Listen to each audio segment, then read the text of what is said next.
Council Planning Committee. And before we get underway, I'd like to ask Patrick Adams to give a fire warning, please. Thank you, Chair. Yes, we don't have any drills scheduled, so if the fire alarm does go off, please leave by the quickest nearest available exit, which is either here or to the left. Please do not use the lift, and please congregate by the car park at the front of the building. Thank you. Thank you. Patrick, have we got any apologies and substitutions? No, Chair, no apologies. Every single member is present. Okay, thank you. Members, we're on item 2. Have any of you got declarations of interest? Well, Councillor Goldstein. Yes, I feel in relation to item 5 on the agenda today, I need to declare that I am a county councillor. I don't partake in any of the actual pecuniary decisions regarding the applicant in this case, but they are a whole-owned subsidiary company of Cambridgeshire County Council, and I think it should be recognised that as the shareholder I play a very, very, very minor part in the well-being. Thank you. Have we any other? Councillor Whelan? Ditto. Oh, just ditto. Yeah. Exactly the same thing. Yeah. Councillor Goodall? Thank you, Chair. On item 6, although I've called it in, I have no predetermination on it. I've called it in on behalf of Liverpool Town Council. So you called it in as a result of the request by the Town Council? That is correct, Chair. Okay, thank you. Christine Andrews Smith. Thank you. Again, item 6. In the papers, my comments as ward member were paraphrased, and I don't think they fully express I'd like my which of the minutes are you talking about? No, not minutes, Chair. The papers for item 6 today. Right, yes. Yeah. So I'm assuming that I will not be able to take part in the debate, but I will be forwarding my full comments to Patrick. So you will not be taking part in that particular. Well, I think probably not. I think you've got to make your mind up and say, are you going to take part or are you not? Has it affected your opinion? I would like to, when we come to this item, I would like to just briefly say what I had forwarded on, but then I won't take any part. You can speak as a local member, Yeah. but okay. not as a member of the planning committee. Is that okay? Yes, that's fine. Yes, come on. Thank you, Chair. I've just spoken to my learned colleague from legal, and whilst I appreciate what you're saying, Councillor Ambrose Smith, about what's in the report, obviously what is said in the report would give the impression of predetermination, so it is probably wise that you speak as a member should you choose to do so, but then recluse yourself when it comes to votes. Okay. Thank you. Is that clear? Are there any other declarations of interest? No. We now have a situation where members of the public come here, and we haven't got too many today, but when they do come here, they look at all these faces sitting behind a table and they find it perhaps a little bit awesome. I'll just explain to you what the situation is here. From down at the end of that table to me, it's elected councillors who will be debating and making the decisions.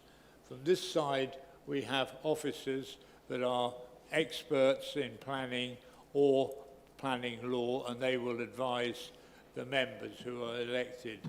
So it's, and also, if you feel we would, if this meeting goes on for 2 hours, we would probably have a comfort break. If in the meantime you wish to make use of our facilities, you can go out of that door and turn left, or that door and go straight on, and you can have your own private comfort break if you wish.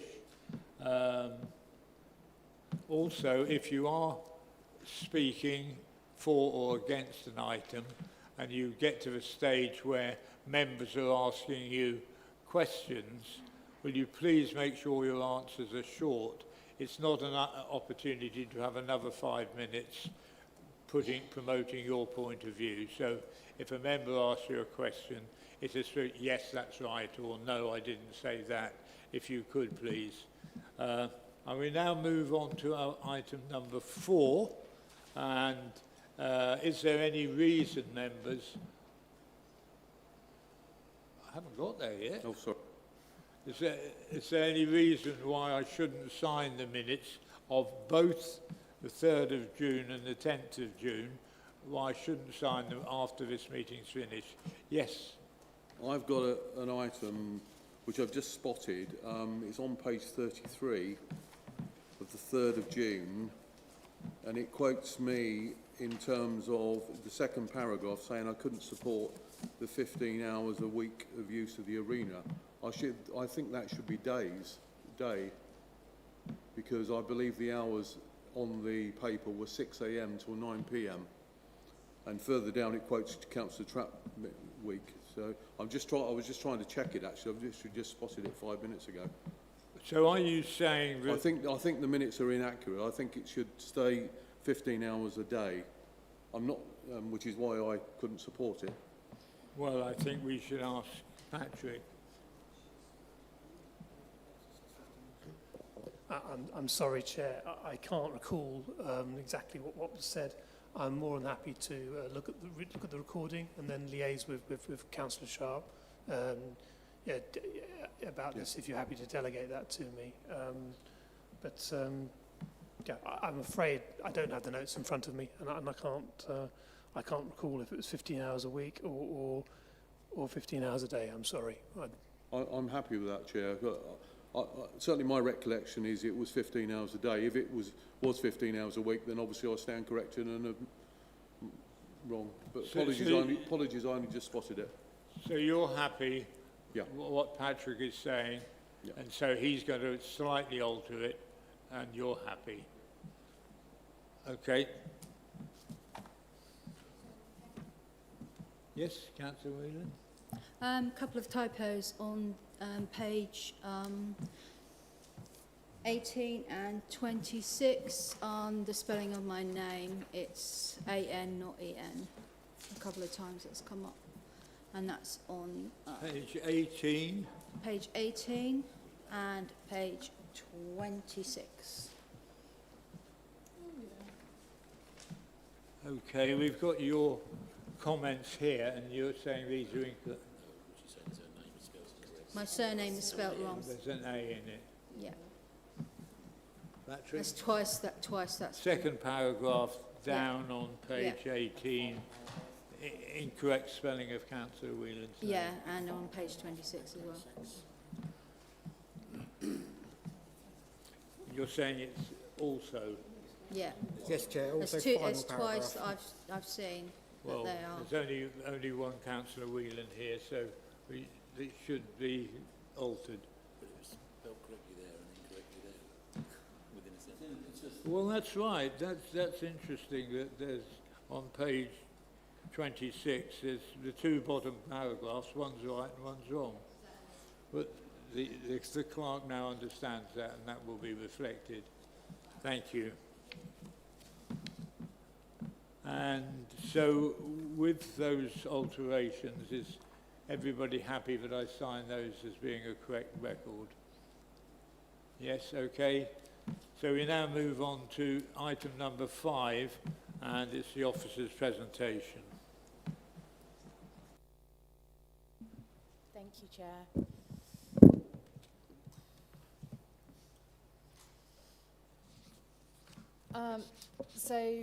This is an application for residential development of land at Millstone Park in Burwell. It's referred to as Phase 6 of the development of the wider site. The proposals for 60 dwellings with associated landscaping, access, drainage and related infrastructure. The recommendation is to approve subject to conditions and a Section 106 legal agreement which would secure the affordable housing, biodiversity net gain, public open space provision and maintenance, drainage delivery and maintenance, waste and recycling provision, and monitoring and legal costs. This is the site location. The location plan is provided on the left-hand side, and then an aerial view with the rough location circled in right, circled in red on the right-hand side, just to help you to sort of orient it within the wider site that is currently under development. The site's located on the eastern edge of Burwell and the eastern edge of the BUR Bur 1 housing allocation site.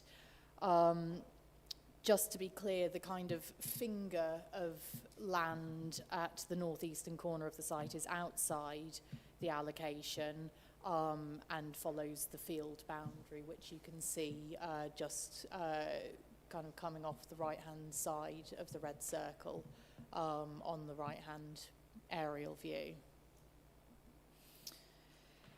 So the proposal is for 60 dwellings and the associated on-site infrastructure would include public open space and an equipped play area. It is in addition to the approximately 350 dwellings that were allocated under the Bur 1 allocation. Those 350 houses have been accommodated within the rest of the wider site.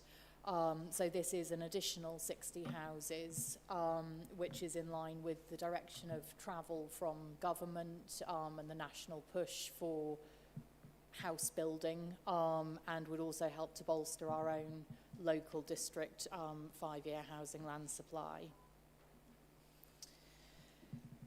The main considerations for the application are listed on the slide.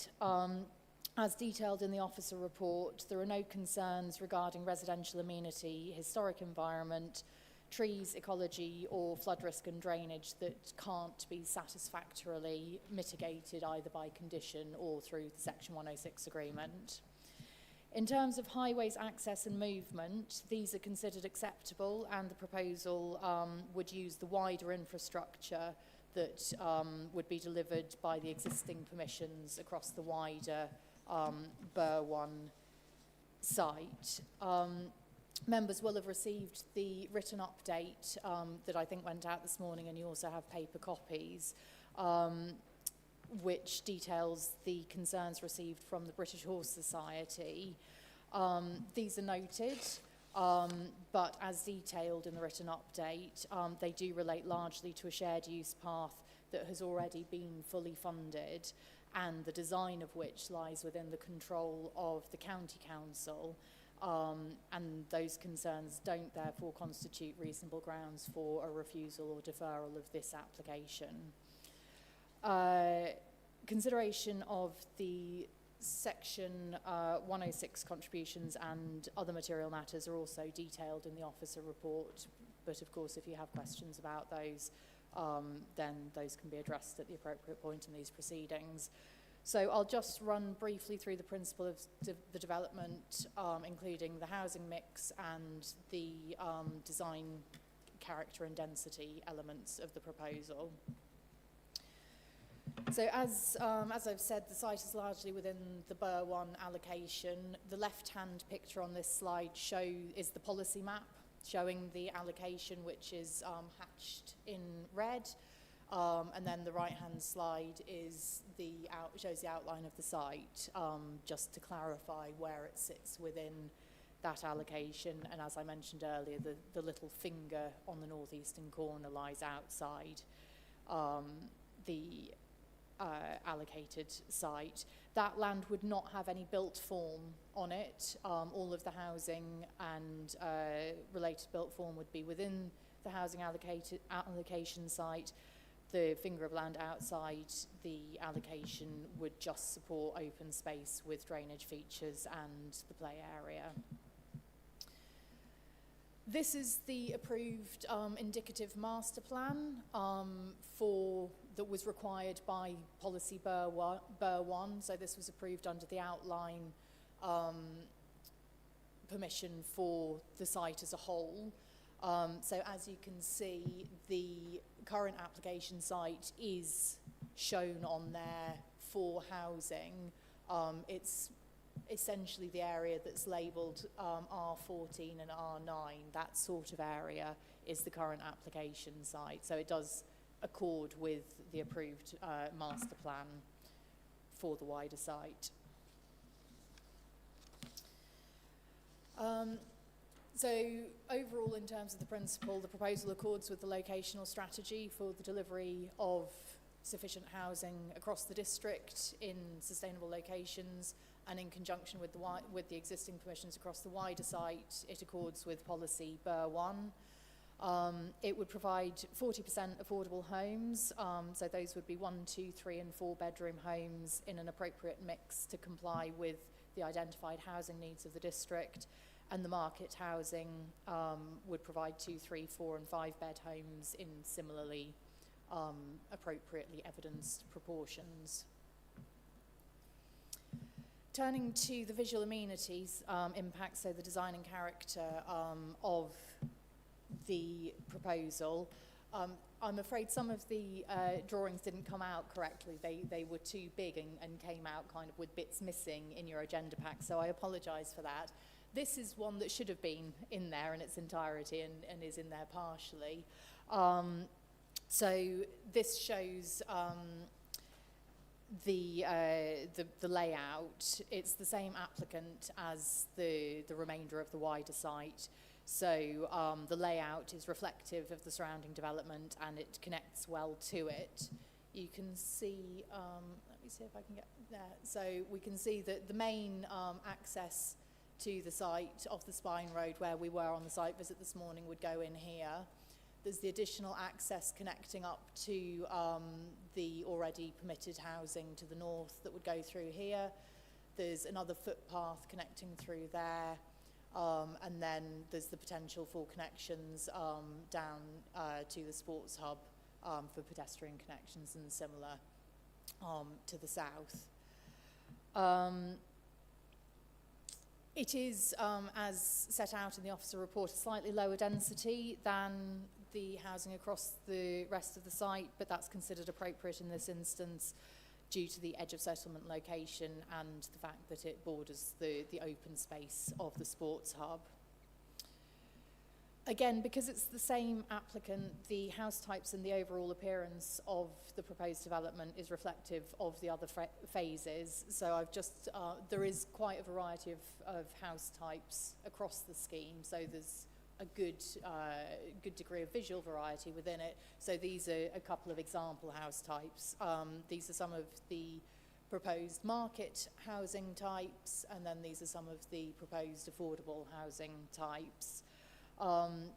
So as you can see, again, they're very similar to each other, so it's visually tenure blind and would result in the completion of the overall BER 1 site that would read as a coherent part of that wider development.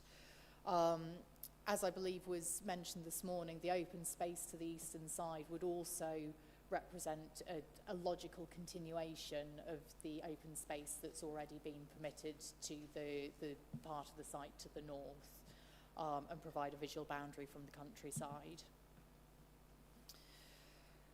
So in conclusion, the proposal is for housing on a site that is allocated for housing within the local plan. The additional 60 houses can be comfortably accommodated within the site and would support governmental targets to boost national housing supply as well as supporting the district's own 5-year housing land supply. The application represents an integrated, visually coherent completion of the ongoing development of the wider site, and the recommendation is therefore for approval subject to conditions in the Section 106 agreement. Thank you, Chair. Thank you very much. We have Linda Worth of the British Horse Society to speak. Linda, you have 5 minutes. Please come up to the table. We've got a traffic light system. An amber light will come on at 4 minutes. And I'd ask you to respect the 5 minutes, although I would allow you to finish a sentence or whatever. So you've got to press the microphone on. Okay. Chair, councillors, good afternoon. Thank you for accepting my request to speak. My name is Linda Worth. I am speaking today on behalf of the British Horse Society in support of our objection to this application. This objection has been submitted at a very late stage because despite the site's immediate proximity to a large livery yard and the surrounding public rights of way network, the BHS was not notified of the application and only became aware of it shortly before this meeting. Our objection is not to the development itself. It is to the missed opportunity to deliver the Burwell to Exning route as a safe and inclusive connection to the public rights of way network for all lawful users. This development provides active travel infrastructure only for pedestrians and cyclists, but the public rights of way network is different. It is the legally protected network of footpaths, bridleways, restricted byways and byways that provides access to the countryside for all lawful users, including equestrians. The Burwell to Exning route will be the strategic link between those two networks. Yet the transport assessment contains no assessment of equestrian movements, the nearby bridleway or byway network, or the impact that additional traffic from this development will have on horse riders. Immediately behind this site is a large livery yard with over 40 horses, with other yards in Burwell and Exning. This is therefore not a theoretical issue, it affects existing highway users every day. National planning policy is clear.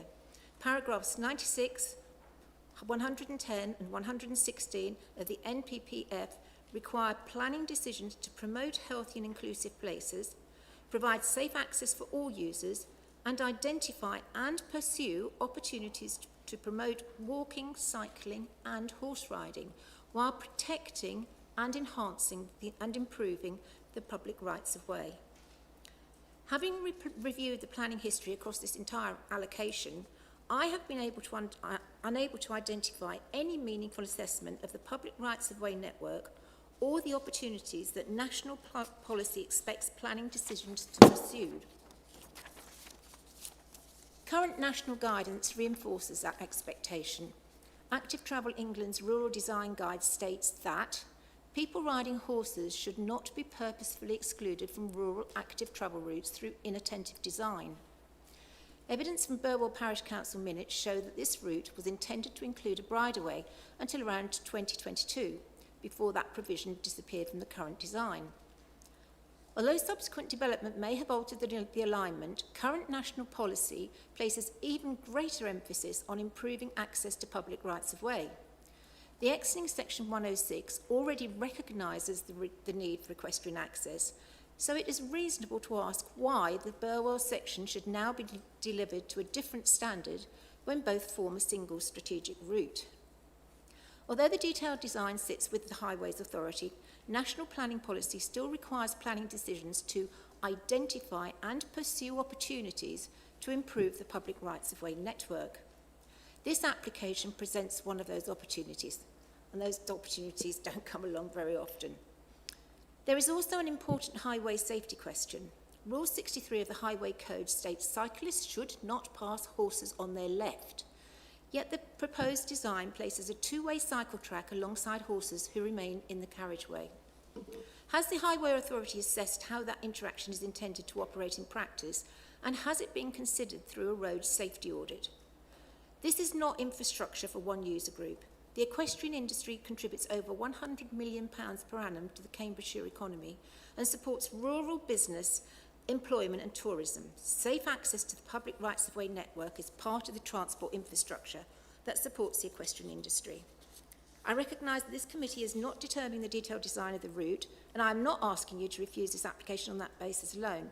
However, if you are minded to approve the application, I respectfully ask that you request Cambridgeshire County Council to review the Burwell to Exning route before construction, explain why the original bridleway provision was removed, and confirm that the final design has been assessed against current planning, policy, modern highway safety guidance, and the needs of all lawful users. If it is lawful to secure an enhanced multi-user route through a planning obligation or condition, or by working with Cambridgeshire County Council as neighbouring landowner and partner in this land, the BHS would strongly support that approach. Councillors, this application will be decided today, but the Burwell to Exning route will serve the community for generations. I simply ask one question.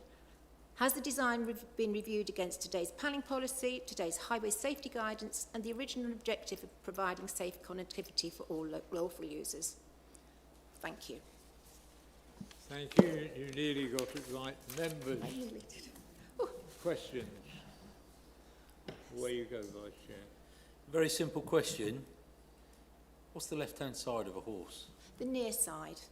The near side. So But horses... if I'm coming from behind on a horse, say I'm on a cycle and I'm coming up to overtake a horse, and the horse is going away from me, Yes. it's what side?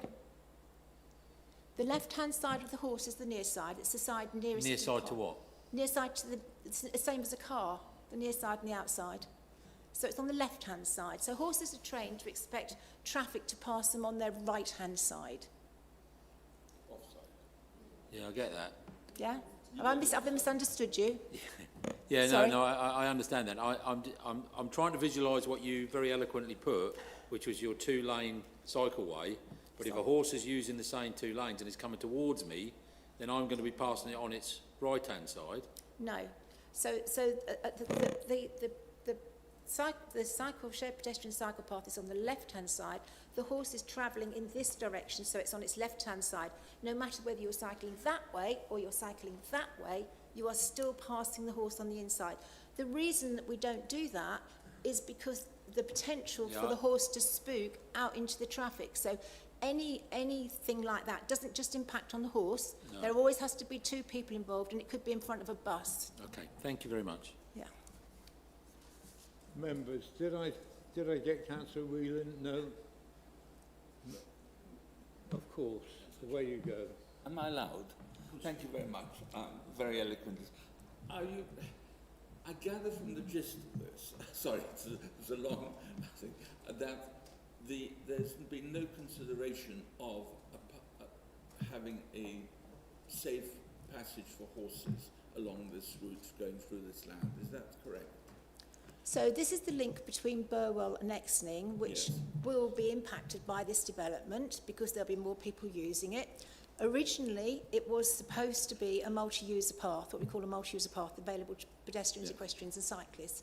But the equestrian element has been dropped, and it is now only a cycle and pedestrian path, which, as I've just described, is contrary really to the highway code, the high good practice.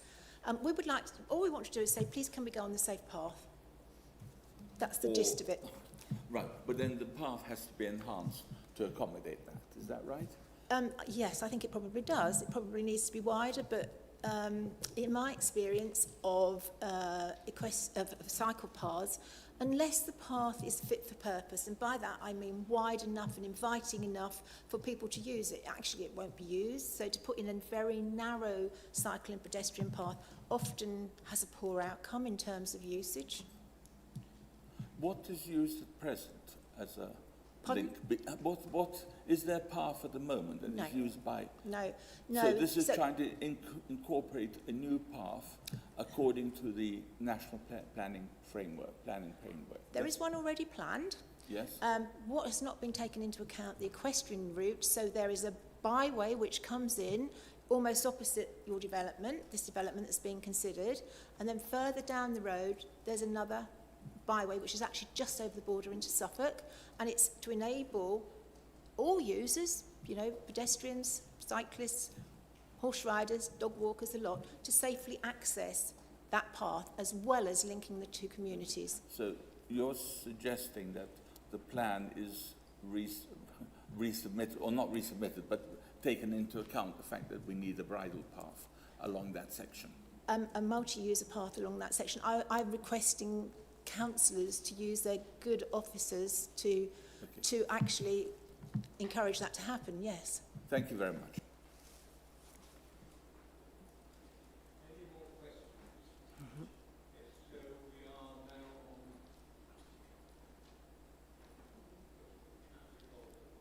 Thank you. Sorry, can you clarify, please?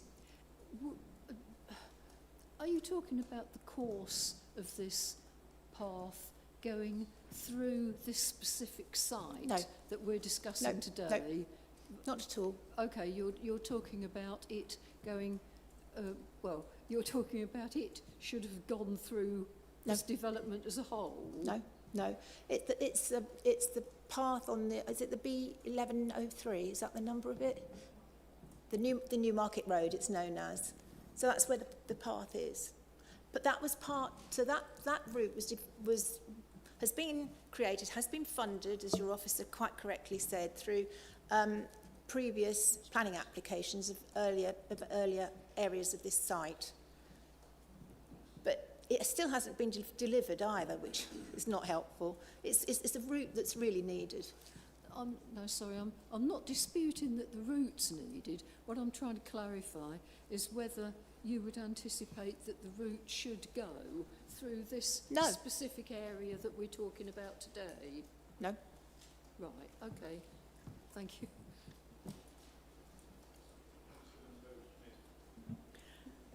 Going back to Councillor Goldsack's thing about the left-right thing, for many years I had occasion to travel from Ely towards Newmarket and turn off at Exning, and frequently there would be horses riding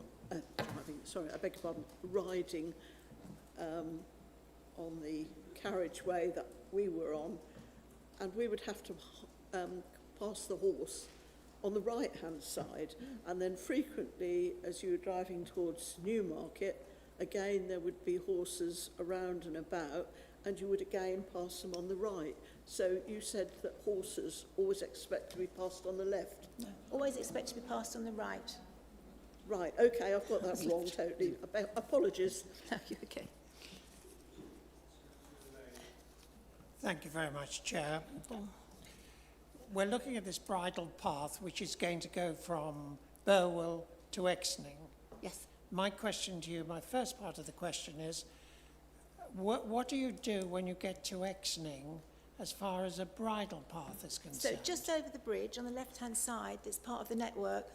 There's a byway just to the left there. So you've not got to go through the shopping area of Exning to move to where you want to go? Maybe some of the horses coming from Exning that want to access the path, because of course this path's got two ends to it. It's an Exning path end and there's a Burwell end. I don't know, they may come past the shops, so I don't know. You can go down the walkway and you can continue down in the right direction around the back of the farm that's in Exning. I'm sorry, I've lost you. Fine. This path technically links two byways, one which is in Burwell and one which is in Exning. Does that help you? That helps me a great deal, Okay. Thank you. Members, is that it? Questions? Away we go. Sorry, Chair, just to come in late. I'm just trying to understand where we're at with this. Because the previous applications funded Section 106 agreements for the Burwell to Exning cycle path. The Burwell side being undertaken by the Cambridgeshire County Council, and Exning by Suffolk County Council. So what you're asking for is an enhancement of the Cambridgeshire side to what was actually agreed in the Section 106 many years ago. So I'm trying to get my head around what you're actually asking for. It originally started out as including equestrians. In about 2022, the equestrian bit was dropped. I'm not entirely sure why it was dropped. Sorry, if I can come back in, Chair, sorry, through you. So in 2022 it was dropped. By whom? By Cambridgeshire County? Just one side, not the other, or both? So I believe at some point, sorry, this might not be totally correct, but my understanding is that Cambridgeshire County Council actually handed over the delivery of this path to Suffolk at some point. I believe there was also a planning issue part way along it. I don't quite understand. I genuinely don't know the ins and outs.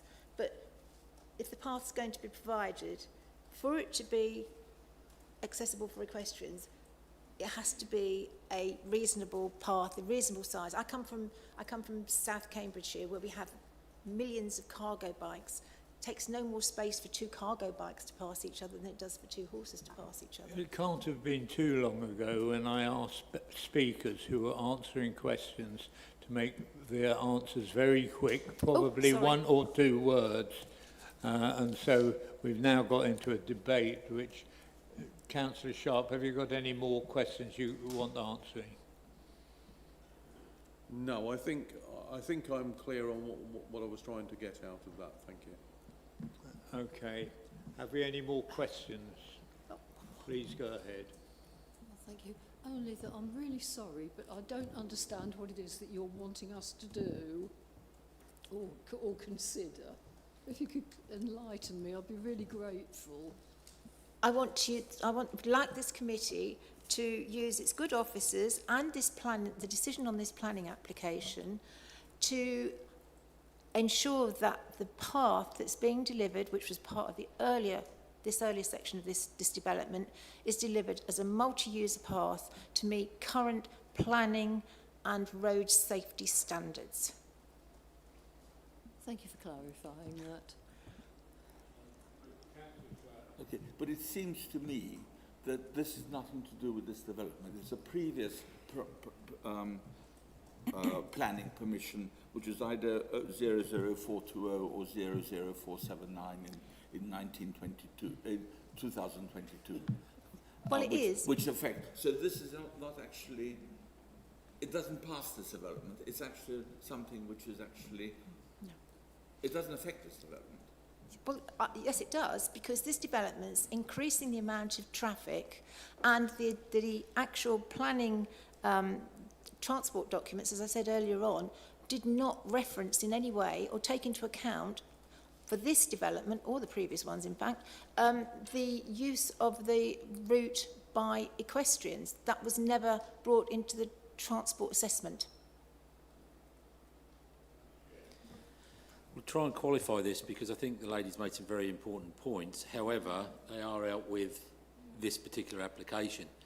I think the only route that's possibly open to us, and I would refer to our planning lead here, is this something that we could perhaps discuss under our Section 106 agreements for this application to affect the ongoing application and delivery of the other path? Because if that's not open to us, then as much as you've put up a very plausible argument, I don't think there's a lot we can do against on this case.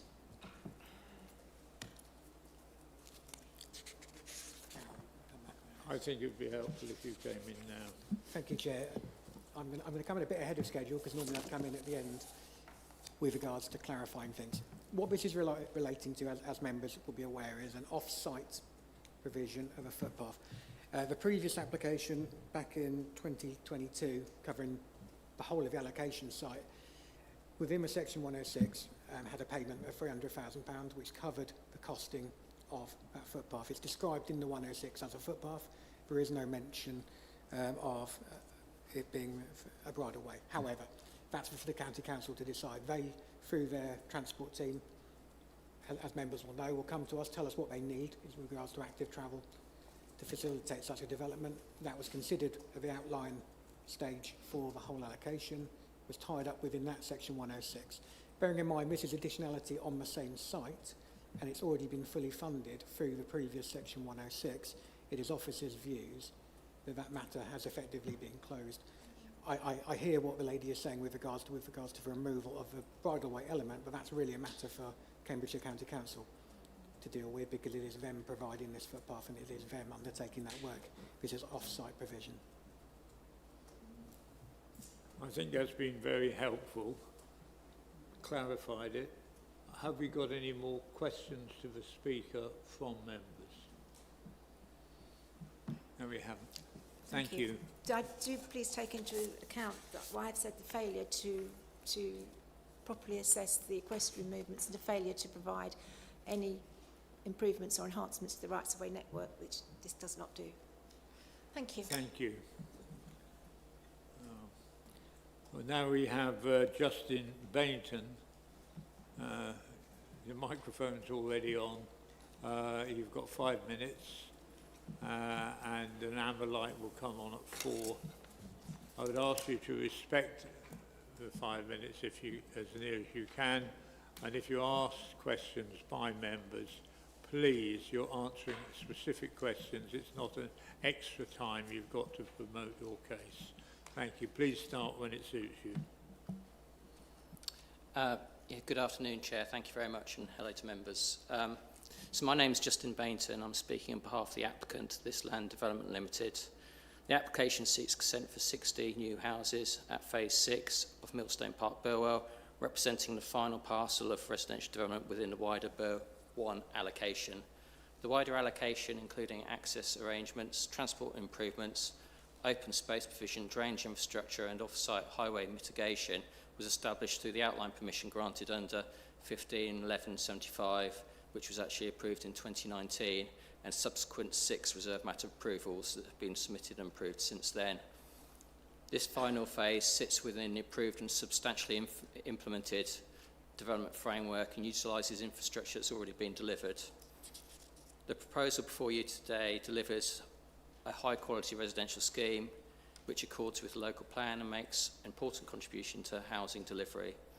It will provide 60 homes and 24 affordable homes, representing 40% affordable housing, fully in accordance with policy HOU3. The scheme also delivers public open space, extensive landscaping, biodiversity enhancements and sustainable drainage features, alongside a sustainability package that includes air source heat pumps, water efficiency and water efficiency measures. The application has been comprehensively assessed by the technical consultees, the local highway authority, county transport team, lead local flood authority, Natural England and the council's ecologist all raised no objections. The scheme report concludes the proposal accords with the development plan and recommends approval. It's also worth highlighting the wider benefits associated with Millstone Park.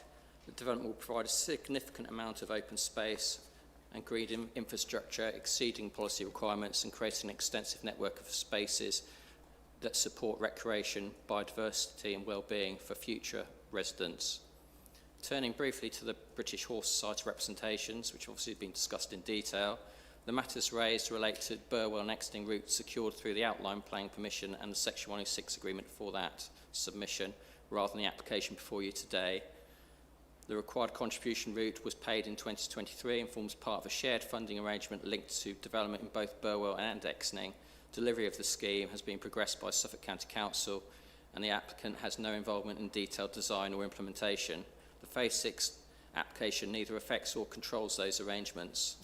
Importantly, neither the local highway authority or the County Council transport team raised any objections to the scheme, nor is there any evidence from members that the proposal would adversely affect existing bridleway, byway or equestrian routes. Accordingly, while we recognise the aspirations that are being promoted by the British Horse Society, those matters do not affect the merits of this scheme and do not provide a basis to delay or amend the applications before you today.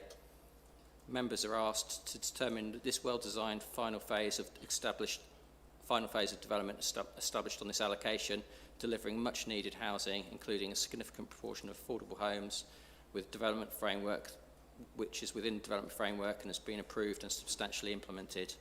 For those reasons, in accordance with the officer's recommendation, we respectfully ask members to support the application and grant planning permission. Thank you very much. Thank you very much indeed.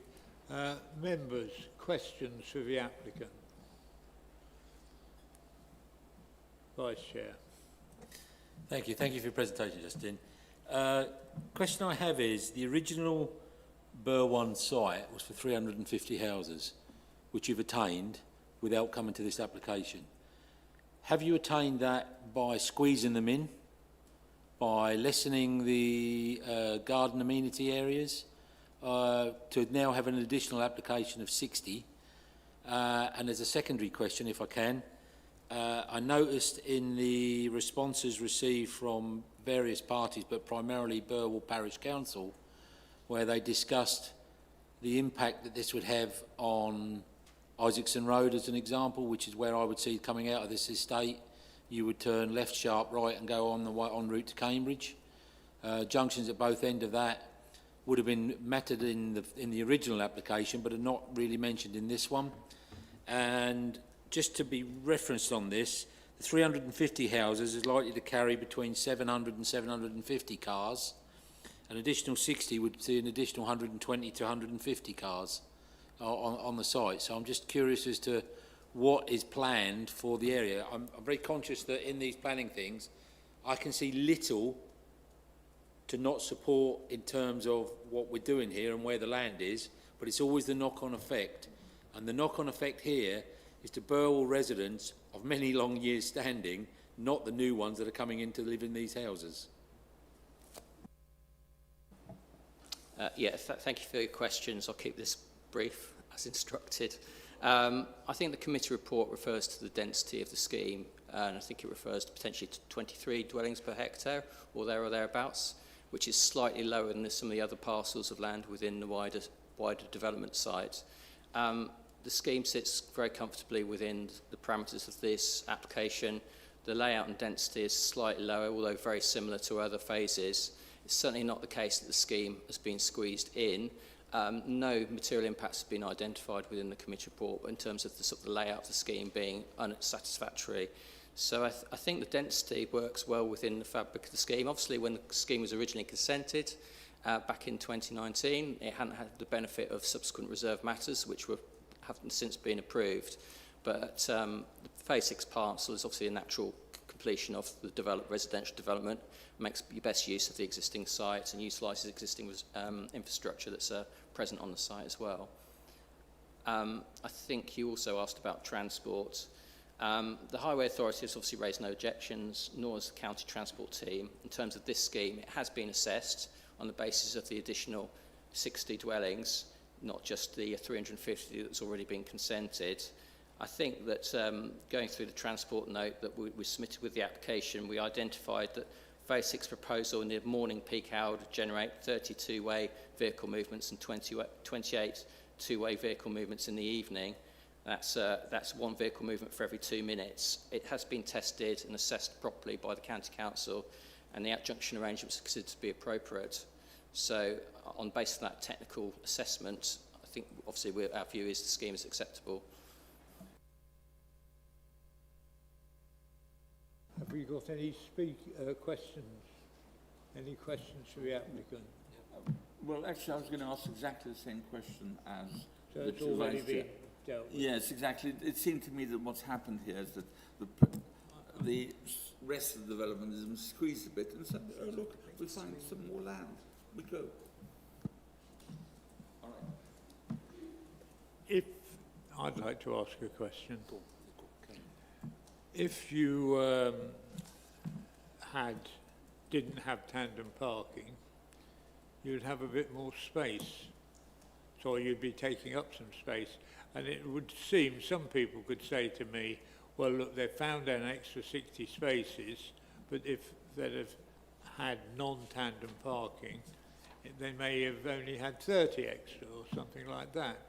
Because tandem parking is, I'm sure you'll agree, is a nightmare, because people tend to have 2 cars. They don't always go out on rota in the mornings or come back at rota in the evenings. So are you saying that you found these extra 60 spaces at the expense of having tandem parking?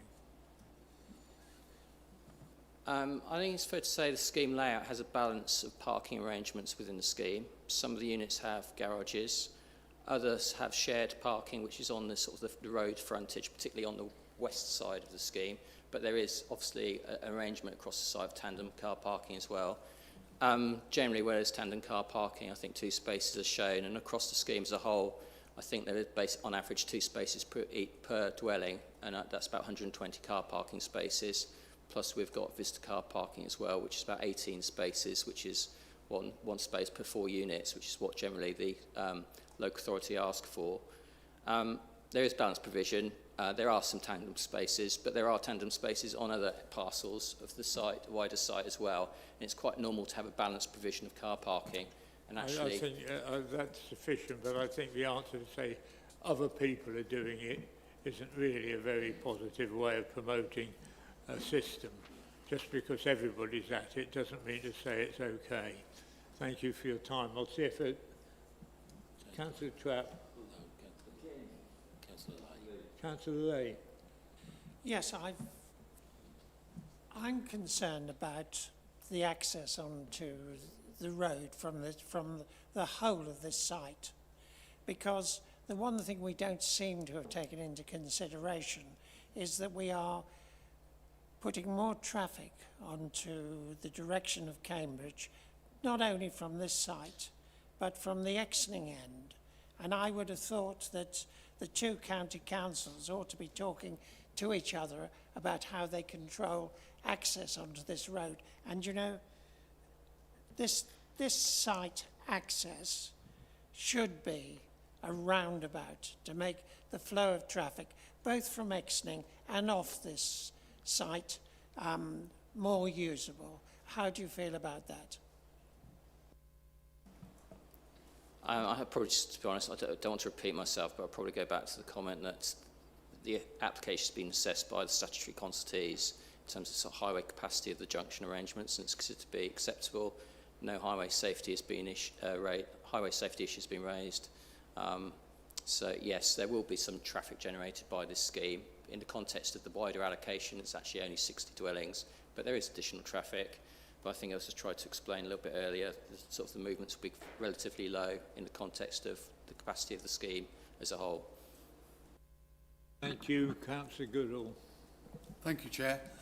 As you're aware, in reserve matters, at one stage, this was deferred because of the capacity of the housing in certain areas up there, and then it came back with a revised plan, which was accepted by this committee.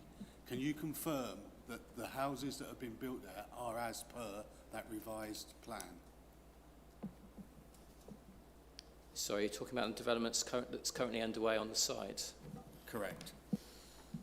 I mean, two of the phases which are currently under development are being implemented by Vistry, and not by this land, the applicant for this scheme. So we're not involved with that delivery of that scheme. Obviously, there are approved plan drawings, and I'd expect those plan drawings to reflect what's being implemented on site, but we're not involved with that development. But are your houses what you are involved in on that site, as per the plan? Councillor Sharp.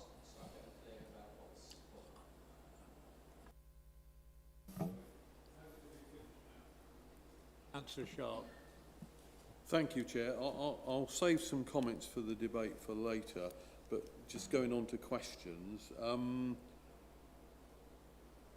In terms of the application, looking at it, it seems, relatively straightforward.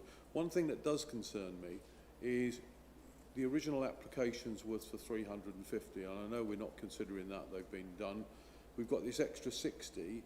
Is the sort of where we are with the infrastructure on the site, or are we thinking that, are the developers thinking that the shopping provision, etc., is served by very existing, very mature shops and outlets within Burwell Village itself? That would be the first question, and again, not for this so much, but obviously the open space, I know, is subject to the previous application and the sports fields, but again, from a villager's point of view, Burwell are obviously saying, well, we're getting more houses, but we're not getting the sports fields. So it's more of a question around, as was said earlier, these 60 houses were not part of the original 350. They're on top of that. So the developer's getting a bonus, so to speak, but it doesn't seem to be offering much back as attaining that bonus.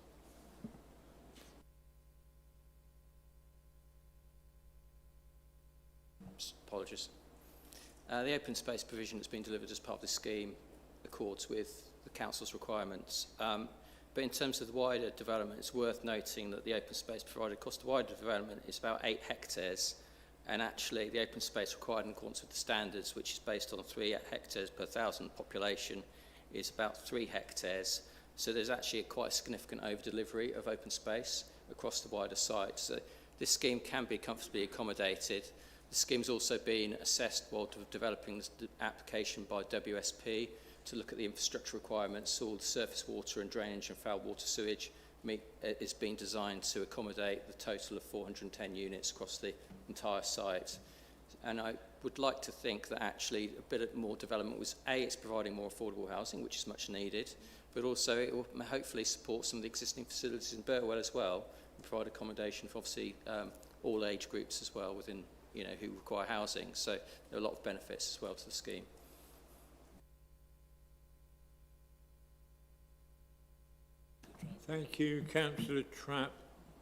Thank you very much. Yes, you do provide garages there, but they're actually part of tandem or super tandem parking, which is even, so there's 3 in a row, including the garage. Anyway, that is a note. The question is the affordable housing. Is it mixed within that, or is it segregated in separate parts on this layout, in this scheme? Is it the ones on the periphery? Is it anywhere particular? Or are they sort of intermixed with the market houses? I'm afraid I don't have the precise details that I can share with you, but there are 24 affordable units, so they are integrated into the wider site. There are sort of some smaller units and some larger ones. It's not fair to say they won't be all. There will be some degree of clustering. It looks like within segregation here, actually. Yeah, as part of the management of those areas.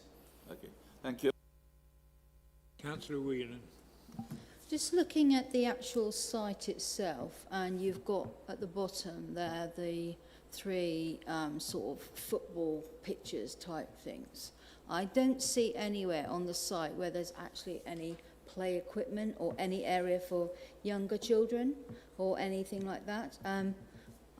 Is that on another site, or have I missed something here? But I don't see any area where there will be inclusive play on there and apparatus for inclusivity for children. Am I correct in assuming that?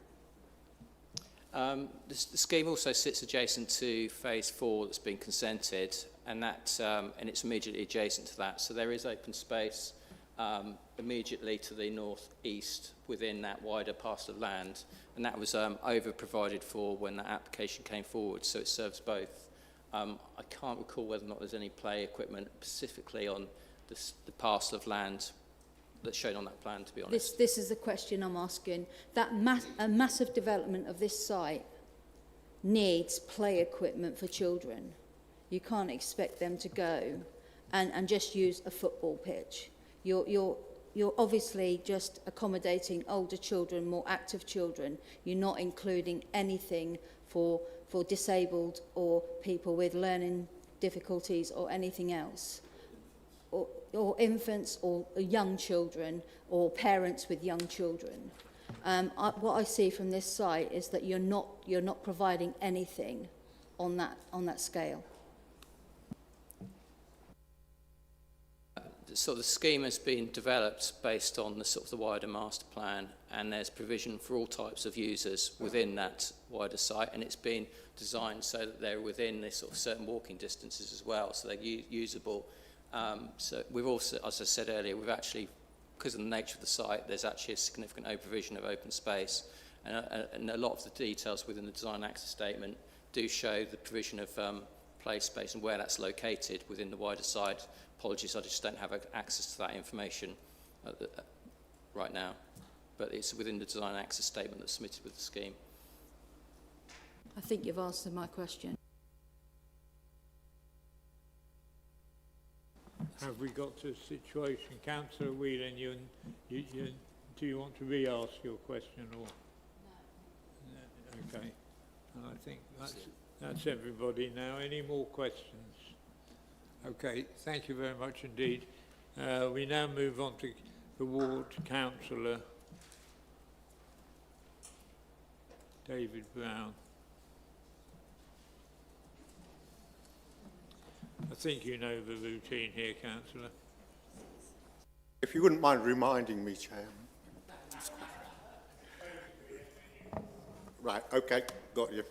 And before I start, Patrick, I'll email you this, save you trying to struggle to follow everything I say. Don't worry, Chair, I won't take 5 minutes. So, good afternoon, Chair and members, and thank you for your time this afternoon. And I'm here to support Burwell Parish Council in objecting to this application 25-01073 FUM. When I refer to items in the officer report, I'm using the paragraph numbers in that report. Members will be aware that the so-called Millstone Park development already has planning approval for 350 dwellings from earlier applications. That figure of 350 did not come about by accident. The 350 figure was a result of comprehensive consultation with the residents of Burwell and included household surveys and 9 public meetings hosted by this authority. And that's where we came to a figure of 350. Now, the application before you is an attempt to increase that 350 figure, the figure that was agreed by the village I represent, by a further 60. And I'll leave it to you to decide whether the description as phase 6 is accurate or whether this is actually a standalone application, as it quite clearly is. Paragraph 3 in the report states that the majority of this application site lies within BUR1 housing application. So not only does this seek to increase the numbers, it also seeks to extend the allocated site. And in my view, that is contrary to policy and grounds for refusal. Paragraph 23 states there's been no concerns about density and layout in earlier applications. I'm not sure that I would agree with that. It's already been mentioned actually, but members may recall deferring one reserved matter application to address exactly those concerns. Turning to paragraph 76 and highways, again, it's been mentioned already. Members may recall that Burwell was adamant that we needed a roundabout at the junction with Newmarket Road to address road safety concerns. Highways said at that time it wasn't necessary for 350 dwellings. I disagreed with them then, and I disagree even more now when you add the vehicle movements associated with a further 60 dwellings. And finally, if members are minded to approve this application, can I please ask for a much stronger construction environmental management plan in condition 4, with the number of complaints that officers in planning enforcement and environmental health have had to deal with due to dust from the existing development. It's clear to me that the existing CEMP is woefully inadequate. Thank you, Chair. Happy to take any questions. Thank you, Councillor Brown. Councillor Whelan, I think you were first. Yeah, so have you, as a councillor, received complaints on the previous developments of dust? Sorry. Absolutely, yes. Thank you. Yeah, I completely agree with what you're saying then about that. Any more questions? Councillor Lay. Thank you, Chair. My concern again really is the access onto this road, because most of the people who live on that site are more than likely to be going to Cambridge. My concern also is for the development that is happening in Exning and putting more and more traffic onto that road. So my question to you is, do you think the Parish Council would have supported these extra 60 houses if we'd taken into consideration the necessity to build a roundabout? I can't speak on behalf of the Parish Council because I'm not a member of the Parish Council. What I will say, though, is bear in mind how long it took us to get to the 350. I couldn't see anybody in the village possibly supporting anything else because we went round and round and round to get to that figure.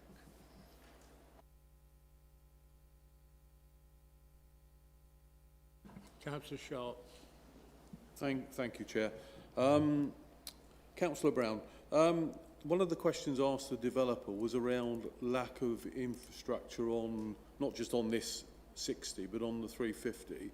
And the response back was, which I can sort of understand, was that a lot of the residents will then be going to existing pubs, restaurants, shops within the village so that they will get more trade. Is that a reasonable reflection of the way the village feels on that? No. To be blunt, Again, going back in many, many years, when the original master plan was done, there was shops in that 350. But they've never appeared, and they never will, in my opinion. So, no. Councillor Trout. Thank you very much. I know some time ago, I think you were on the planning committee there, where there was a development of 6 houses, and it was constructed, and lo and behold, a little bit of parcel of land appeared, which could support another house, and we refused it. Are you saying we should be doing something similar this time round? I mean, we just multiply everything by 10 or 20. As I say, they've increased the number, but as far as policy is concerned, to give you a reason, this is outside the allocated site. Thank you very much. Councillor Brown, do you think there's any connection with the fact that Councillor Whelan has commented that there's no children's play area, and that other members of critics have questioned the tandem parking setups, and then suddenly the site has benefited by being able to find another 60 plots? Do you think there's some association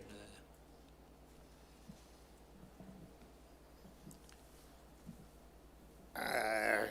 I think I was on the planning committee when I said last time round, why haven't you put the 350 across the whole area? If that answers your question. And that might have allowed for some better parking arrangements, or garden size. Right, thank you. Councillor Trapp. Sorry, I was looking at the... Okay, any more questions for Councillor Brown? No? Thank you, Councillor.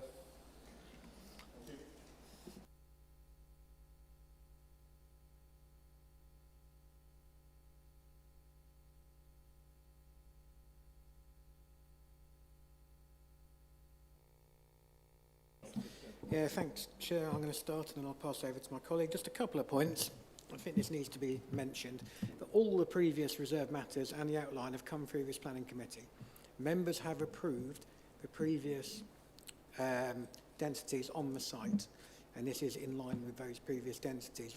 All of the requirements of the Burr 1 housing allocation, which doesn't actually include facilities at all if members want to have a look at the local plan, it is a housing only allocation for Burwell.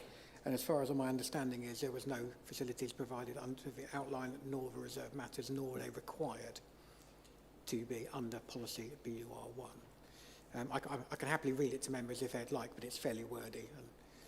So just bear with me, I'm just going to go through my notes. So that's that one.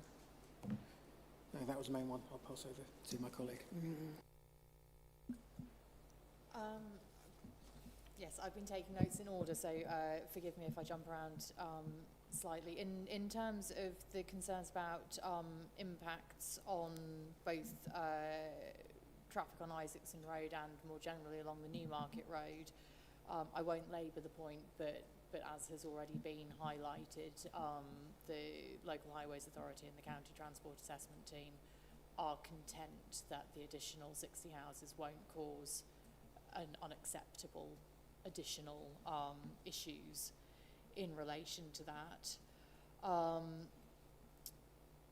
Regarding the tandem parking, I think that this is a question that comes up with this committee on a semi-regular basis, and I'm sure that members are aware that the answer is always there are no good parking solutions in many ways. You can do frontage parking, which visually looks awful. You can do courtyard parking, which comes with antisocial behaviour problems. We don't have a policy lever to prevent tandem parking, so it is regarded as an acceptable solution. In terms of the question about the play equipment, there is play equipment provided on this application on this site. So it's about here. It's at the edge of the open green space. So there is, it's kind of, I think it's described as naturalistic play equipment, so kind of stepping stone pole type things and things like that. Sorry, but is it inclusive? Okay, so there is also play provision across, so that's within this site, there's play provision across all of the other phases as well, both to the north and, I understand, to the west, on the phase to the west. So there is inclusive play provided across the wider development site. There's not an expectation for... If I can just get back to some order here. At the moment, you're giving your comments, and then Councillor Whelan, the next item is questions to the officers, so you'll get a chance very shortly. Okay. In terms of the, I'm trying to read my own writing here as well, in terms of the concerns about whether the garden sizes were adequate, going back to the density, the garden sizes for this application do accord with the requirements within our design guide, so they are regarded as being adequate and policy compliant. And finally, I think this is finally the question about the CEMP. Condition 4 requires a construction environmental management plan to be submitted. I think that it is in the officer report, but just to reiterate, I think initially the EHO asked for the previously approved CEMP to be conditioned for this to be in accordance with it, but because it's a standalone application, we can't condition that a document that's associated with a separate application is imposed. So if members were so minded, then we could potentially amend the wording of that condition to include something to make it very clear that the dust mitigation measures are particularly of concern when that is submitted and considered. Thank you very much. We now move on to questions from members. Councillor Goodall, first of all, and the Vice Chair can write down. Thank you, Chair. Just got two questions. One's really a point about play areas. On the original plan, I remember there was going to be a play area in that quadrangle, that northwest, and there was like a big roundabout in the middle there. Yeah, move over to the on that quadrangle there was going to be a play park, and up in the top corner, up towards where the existing estate lived, there was also going to be a park put up there, and that was a part of the design. Because I remember a previous councillor who's now a reserve on this committee, Akinwala, asking questions about it as well, whether it's going to be send or appropriate for disabled children to use, and we were given the answer yes. And secondly, nothing has come back to say whether these houses that have already been built are at the density which we agreed in the reserved conditions, and have they followed that map specifically, or has there been changes? We can tell purely by the red line, Councillor Goodall. So this red line that we've got here, when the last phase was brought to members, this portion of land, which was going to be left over, was shown clearly on the officer's plans, because members may recall there was a lot of debate and discussion by the officer at the time, Dan Smith, who was outlining why we were taking an either-or approach with regards to how we were doing the landscaping on the edge of this development. And that was because we were aware that this phase was likely to come forward, but it wasn't to be considered as part of that application. So there was it was always clear by officers and hopefully to members that there was going to be this portion of land that was left over. And members at that time were happy to approve the previous applications with regards to the density and etc. The point you raised with regards to play was a point that both myself and my colleague were trying to make, in that it was addressed on the other reserved matters for the different phases across the site. There is some element of play on this application, but in respect to meeting the requirements of the allocation, that was met in full upon the previous applications. Hopefully that answers your question. Councillor Whelan. Right, so that's answered my question about the inclusive play. That's fine. The other concern I have is the amount of dust that's created when building. I know there's been horrendous problems in Ely North regarding dust and when building is taking place. What measures have you put in to stop this happening again and again and again when building sites and people have to live in those areas, and the impact on people's health and their breathing and everything else has a massive impact that has to involve enforcement and everything else. That, to me, if we put in the measures now, have you put in any measures to stop that happening repeatedly? As my colleague mentioned before, we have a condition with regards to the CMP. That can be strengthened within that, as you've respectfully asked. This year's been a bit unusual, as members will be aware, with the amount of dry weather and the amount of dust. We completely accept that on some building sites there have been side effects of that, and my colleagues in enforcement are working hard with environmental health wherever possible to try and work with builders on that. What we can do is we can note within the condition, and the applicant is here today, so they will be hearing you as well. We will make sure that if and when we get the discharge of condition in for the CMP, assuming that members approve the application, that we take that as front and centre when we are considering that. And effectively you as members are giving us a mandate to do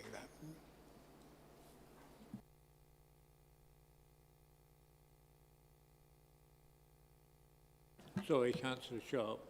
Thought I heard you. I wasn't sure. Just one question, really, and I don't know if Sophie or David can answer it, and it relates to. Well, I'll start off. We encourage villages to undertake neighbourhood plans, yet if we look at paragraph 25, where the original master plan was adopted under 15.01175, so presumably that was for 350 houses. Yet in paragraph 23, we're saying because the actual size of the site has not gone up, it's okay to have 410. Now, going back to what Councillor Brown was saying, obviously it's not just the housing, it's all the extra traffic, extra hit on facilities, etc. I just wonder where we, and I know it's a balancing exercise, but where we balance that within considering this application, if that makes sense. Yeah, thank you, Councillor Sharp. If you have a look on the screen, what you've got on the screen there, that is the master plan document. So that is showing effectively where the different uses are expected to be on the site, and members will note that housing is shown effectively where this phase is intended to be. What has effectively happened on this allocation is that the developer has been able to demonstrate that they've been able to come forward with a cognizant development with an appropriate density, appropriate layout and appropriate scale across the other phases, and which has effectively left them with additional land. Now it's for us then to consider, well, what do we do with that land? We have allocated it for housing. Yes, we have given a number within the local plan, and that is noted by officers. However, our local plan is, let's be honest, it was written a number of years ago. Times have changed with regards to the directives that we're getting from central government with regards to the pressure on delivering housing. So therefore, as officers, we have to balance up that continual need for us to deliver with regards to housing and finding appropriate land to put that on. Where we have here an allocation, so in policy terms, it is land that we've already effectively accepted would have development on it. We then have to look at the overall impacts and assess those sort of cumulative impacts as to whether or not they're appropriate for the area. And that is effectively what yourselves are doing as members today. Obviously, we've had our statutory consultees, so with regards to highways, etc., and none of those have come back with any significant technical concerns about the ability of this site to accommodate more housing on it, and therefore officers, in exercising the planning balance, have concluded that in officers' opinion, that is why we consider it to be appropriate. I hope that answers the question. Thank you. Councillor Lay. Thank you, Chair. My question is to David. David, The question is about a number of affordable homes. I know when we had our last application for Littleport, we decided that the number of affordable homes should be kept to 20%. And I wonder why, on this particular mix, we have brought up the percentage to 40%. Is it because we have a shortage of affordable houses across the whole of East Cambs? Just bear with me 2 seconds, Councillor Lay. I'm going to try and pull up policy How Free, because my understanding is that policy How Free requires, in paragraph 4.4.4, a requirement to secure on development schemes 40% in the south of the district and 30% in the north. Now, that has been calculated through a viability assessment that was done at the time of the local plan being done, obviously some time ago. The developer are proposing 40%. That is policy compliant, and therefore that is why we have asked for it, and that is why we're accepting it. It is acknowledged, as members will be aware through recent appeal decisions, that we have an under provision for affordable housing, so it should be welcomed, but we're getting a good level of affordable housing on this site. Thank you. When the affordable housing percentages were discussed, the values in that area were taken into account, and the values per a particular house would be different in Littleport or south of the county. There would be different values, and therefore the percentages are different. Thank you, Chair. Now, Lavinia, are you wishing to speak? Please go ahead. Thank you. My concern is the lack of information bills received regarding this application. I've had a number of people approach me in the last few days about the lack of information the bills received in this application. And looking in the report, it says it was notice was displayed on 23rd of October 2025. Has there not been any other notices or information sent to Burwell? They're receiving information via the press, and they're dismayed that there's not been no signs or information available for it. Thank you. So a site notice was posted, was put up on the Newmarket Road by the access to the main access to the wider development on the 23rd of October. A notice was published in the Cambridge Evening News on the 30th of October, and a number of, I think it was 19 neighbouring houses were notified by letter. That is the extent of the notification. There weren't extensive amendments or anything like that during the course of the application that triggered a requirement for further public consultation. So that's the consultation that was done. Is that the normal then, to advertise it nearly a year before the application comes before the planning committee? Yes, so the council has an adopted statement of community involvement. The consultation has been undertaken in accordance with that. If I can add. Sorry, if I can add to that, the delay with this specific application in terms of the nearly a year that has elapsed actually related to questions around the ecological impacts, which I have put into the officer report. It's essentially the proximity to the nearby European site, and we just had to do a bit of additional correspondence to sort out whether that was being appropriately mitigated for. So that's what the delay has mostly been in this case. Right, we've now finished the questions to the officer and the officer. Oh, Councillor Trapp sneaked in there. This is questions to the officer. Yes, it was questions to the officer, if I'm allowed. Of course you are. First of all, I mentioned in the bus that the diagram on page 52 and the one on 77 are incompatible, and I was wondering which is the correct one. It's the one on page 77. I can explain to you what's happened. The diagrams at the start of the report on pages 51 and 52 are provided for us. They're not drawings that have been submitted by the applicant. Okay, and thank you. It looks as though they've been slightly inaccurately drawn. Very inaccurate. Well, not very inaccurate. I don't think that's slightly. Okay, fine. I've been looking at past planning applications to look at this thing about where there's play areas, and I can't see. Would you be able to say where the nearest play area is regarding this particular phasing? Since it's part of, it seems to be phase 6, it should be part of the. Is there play area? Playground? There is a play area provided on this site. Yeah, but a playground with swings or whatever modern things they have, which is very... We don't have those plans in front of us, John. So, sorry, Councillor Chaps, I'm afraid we can't put them on a screen or give them to members. However, if you pull up your papers on page 77 and you have a look at where it says private shared surface road, you'll see there are some squiggles on there. Sorry, where? Which indicate where the play equipment or the sort of interactive play is to be on this phase. What we're looking at the moment is obviously this development.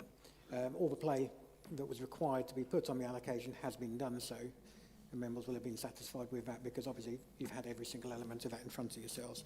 So what we're looking at here is what is on this allocation, and is it, not this allocation, sorry, this site, and whether or not it is appropriate. Thank you. What I have is the roads in this development are shaded different colours. Are the sandy ones shared surface roads, private shared, or I'm not sure what the coding is for the coloured area, for the coloured roads.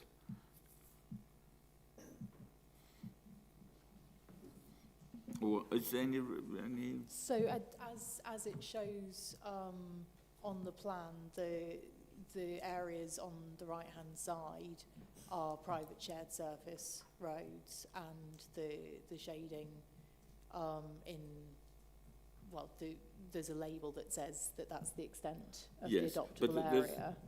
One on the left between, which is sort of midway between, sort of goes north, it goes east-west. That's also shaded sandy. Is that also a private shared road? If you bear with me, I'll just have a look and see. Or I don't know actually whether Mr. Bainton is able to answer this off the top of his head. If not, I can see if I can find the appropriate plan. And there's pink roads as well.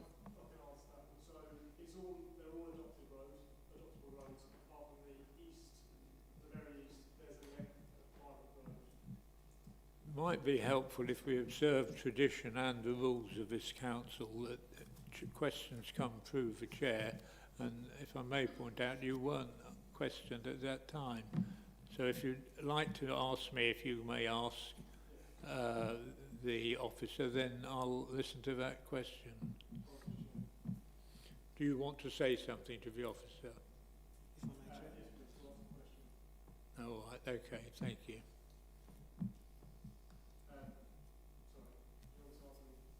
Yes, go ahead, ask.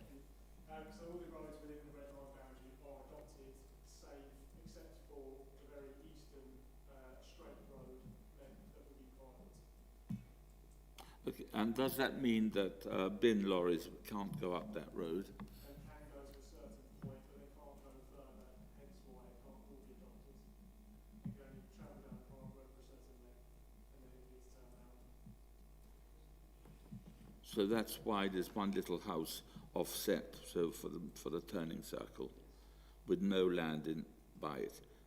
Oh, that must be affordable, mustn't it? Yes, yeah, I suppose so. All right, thank you very much. Right, now we're about to go on to general debate, unless you've got any more questions for officers. Okay, when we move on to debate, members.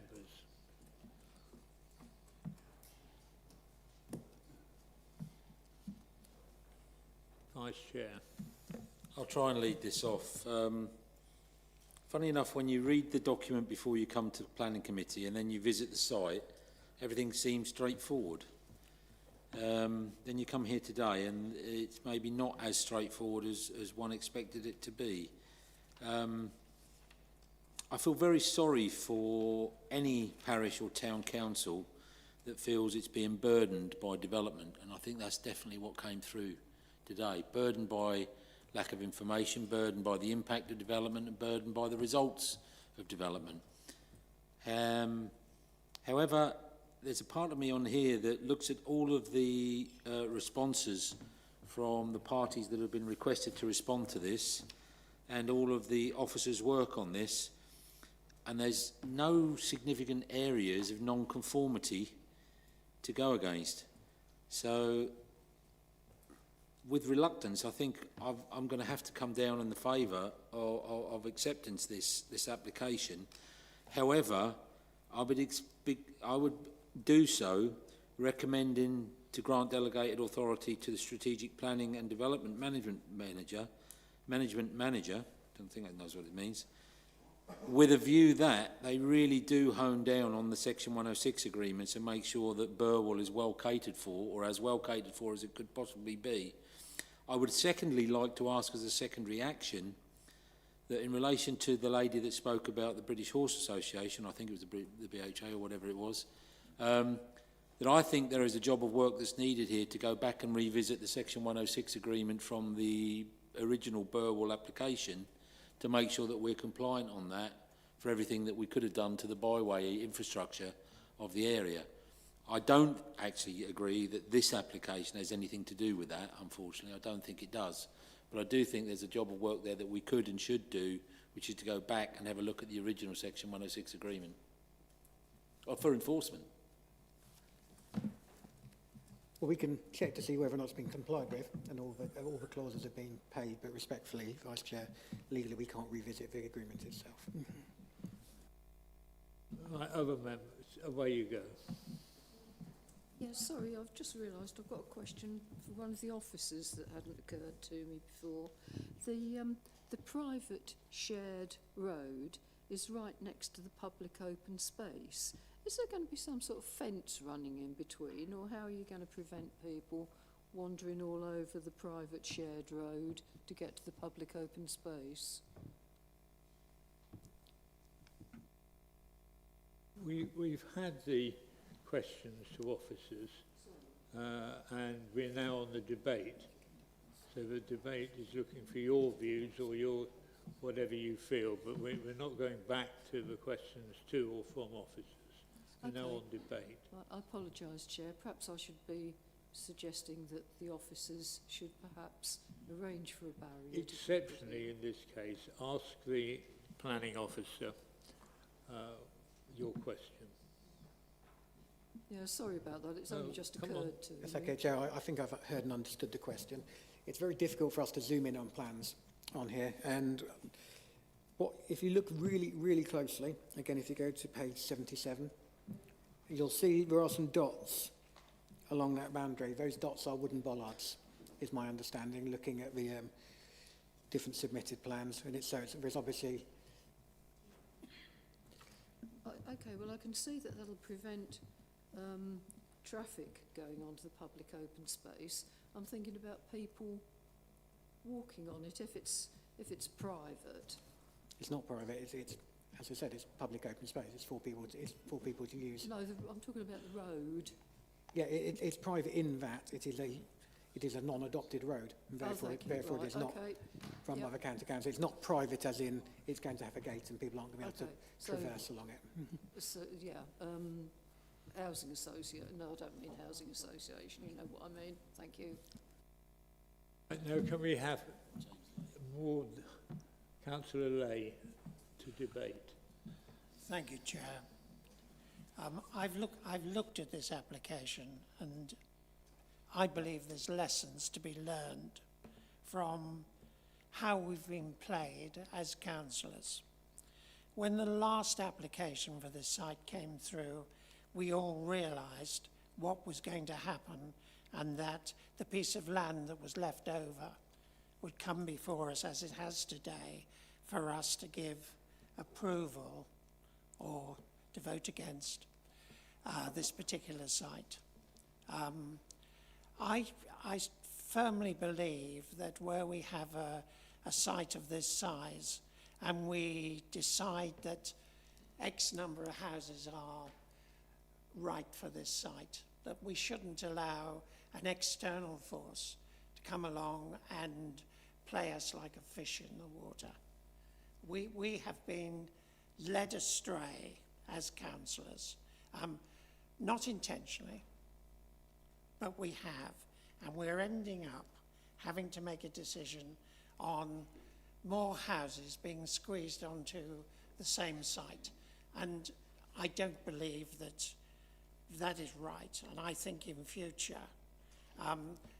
we as a planning committee ought to look at the whole of a site and make a decision on what we think is the right number of houses to be built on that particular site. My personal view is I think we are stuck now with finishing off this site, and reluctantly I will vote in favour of this application, but reluctantly I vote in favour of it. I think we must in future look at the whole of a site and make decisions in planning. Thank you, Chair. Thank you, Councillor Trapp. Oh, right, okay, fine. I thought that Councillor Lay was in front of me. Well, he was. Yes, he just misspoken. No, sorry, Councillor Goodall. But never mind, since I'm here.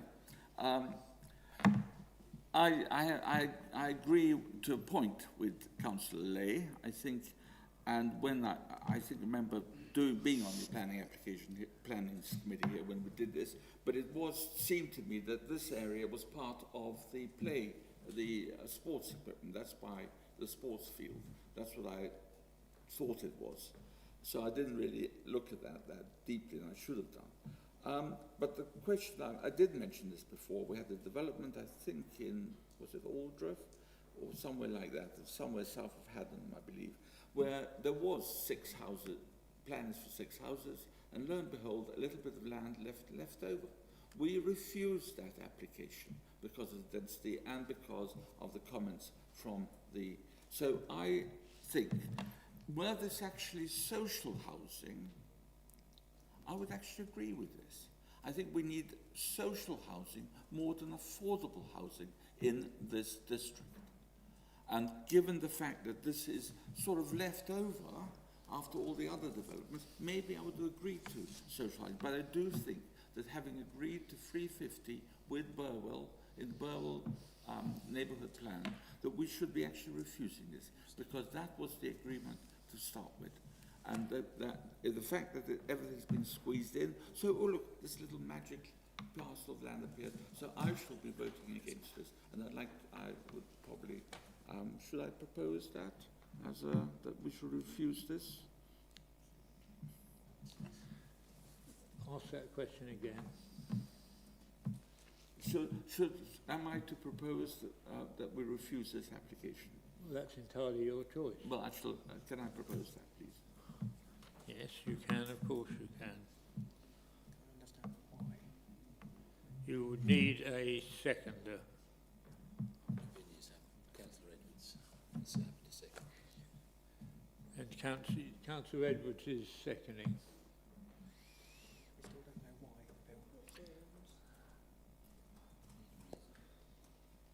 Bill. Because it is not in the neighbourhood plan. And you have... Councillor Trapp, there's no neighbourhood plan referred to at any point in the officer's report. It's my understanding I don't believe there is a neighbourhood plan. There's a local plan, of which this is allocated. Well, local plan, right, but the local plan. So we would need to understand what policy and what reason.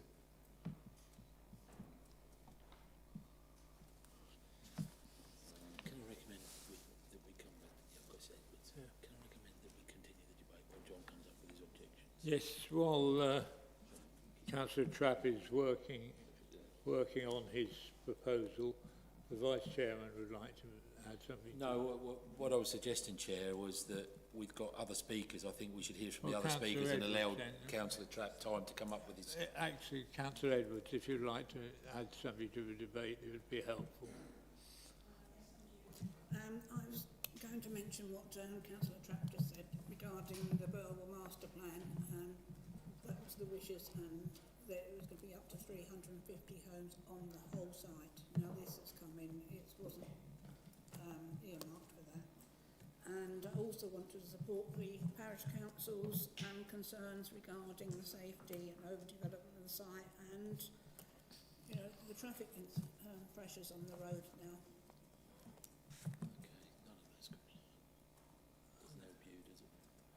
Councillor Sharp. Thank you, Chair. I beg your pardon, is Councillor Goodall, were you first? He was. All right. Thank you, Chair. Councillor Goodall. I appreciate what other councillors have said about being hoodwinked into taking this plot on, because my understanding was some of this plot was going to be for car parking for the sports field as well. And if you go back to another picture where the sports field's actually filled in, there is nowhere for parking now.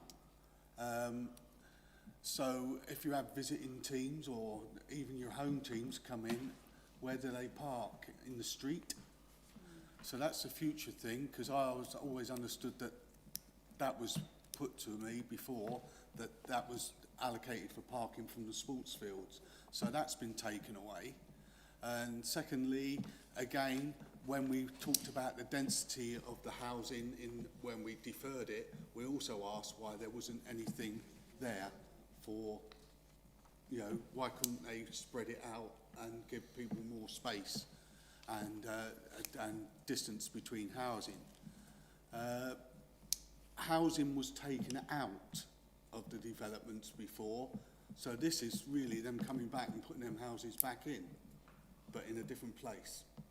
So, but like reluctantly, at the moment, I'm not sure which way I want to vote, because I can't see of any planning reason why we can refuse it without losing an appeal, unless you can find the reasons for it. But at the moment, I'm open-minded for which way I'm going to vote.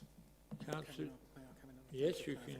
just to help members? Just as a quick point of clarification, because Councillor Gallows just mentioned it, if members look at the plan which is shown on the screen, which again is the master plan stroke outline of the site, you'll see there's a clubhouse and the parking for the sports vehicles was intended to be there. It was not intended to be on this portion of land.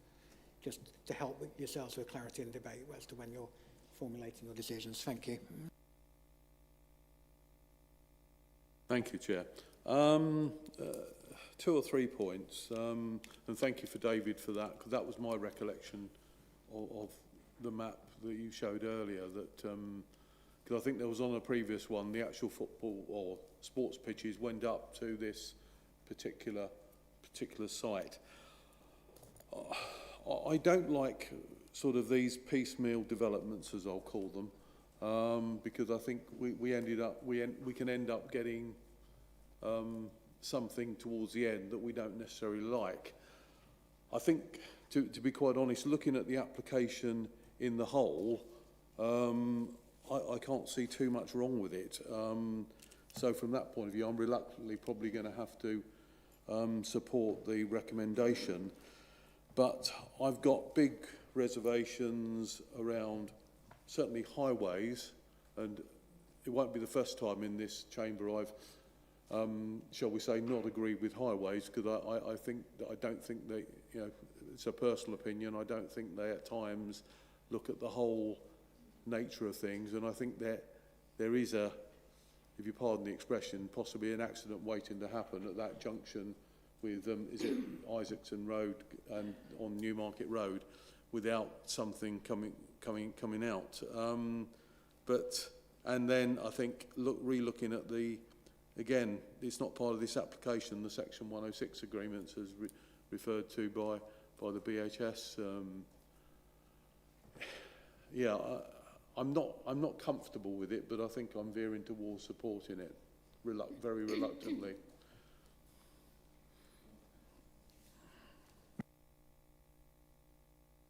Well, Councillor Trapp, have you... Yes, well, it's you page have put in 60. It's the local policy Bur 1. No, can I just suggest and sum up a bit? We have had a proposal from Councillor Trapp, which has been seconded by Councillor Edwards, and the reason, and it's for going against the officer recommendation, and the reasons are, and they're now going to be read out by Councillor Trapp. Right, because it is contrary to local plan policy Bur 1, which allocates 350 dwelling houses for this site, and as Councillor Brown, when he's speaking, mentioned, this was agreed upon after a long consultation with the parish or the town. Is it the town or parish? I can't remember now. The town.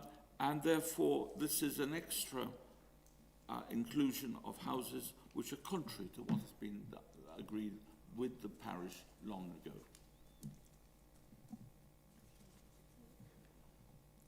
May I come in, Chair? Yes, you will. A couple of things. One, the wording of Bur 1 is approximately 350, so we need to be very careful when we're relating to that. You need to show harm, Councillor Trapp. You need to be demonstrating why the additionality on this land is harmful. Because let me just stop you just for a second. Just saying it is different will not stack up upon appeal and would open ourselves up to challenge. So to make it robust, you'll need to identify why you consider the additionality on this site to be materially harmful in planning terms, taken into account against the NPPF and our own local plan, yes, as a whole. Because it was agreed that then that the traffic was 350 houses would be about the maximum that this site could carry. We're now looking at more to be carried by this site. Chair, may I speak? Yes. To hopefully bring this to a logical conclusion, I'd like to propose that we go with the officer's recommendation, put a proposal forward that we do go with the officer's recommendation. But as I said, there's a real fine-tooth comb taken by the Strategic Planning, Policy and Development Management Manager in all matters to do with this moving forward. If that's the case, then I'm willing to put my name to a proposal to accept this. I don't know if there's a seconder. At the moment, we have an application, a proposal. We have a seconder. We will deal with that first because it came in first. And unless anybody's got anything to add, why we don't go to a vote on Councillor Trapp's proposal. So will those in favour of going against the officer's recommendation for the reasons stated by Councillor Trapp, please raise their hands. 3 votes, good Chair. Will those who are against Councillor Trapp's recommendation proposal please raise their hands? 1, 2, 3, 4. That's 6 votes, Chair. Are there any abstentions? Please raise their hands. There's 2 abstentions. So that is passed. No, you have to do another vote. No, we don't. No, we've got to. If you tell me, we've got to have a second vote then. Well, at the moment, what you've done is you've voted down the proposal to refuse, so now you have to have a vote. So that's why Okay. I'm proposing to come forward. So we can go to. We have Councillor Goldsack proposing to go with the officer recommendation, if I'm right, Councillor Goldsack? Correct. And you have a seconder, I don't know. Councillor Edwards. No, that was Councillor Ambrose Smith. It's difficult to say whose hand that was. That is. I'll give you that. That's better. Okay, so we're now going to go to a vote on the Vice Chairman's proposal, is that we go with the officer recommendation. Will those in favour of that please raise their hands?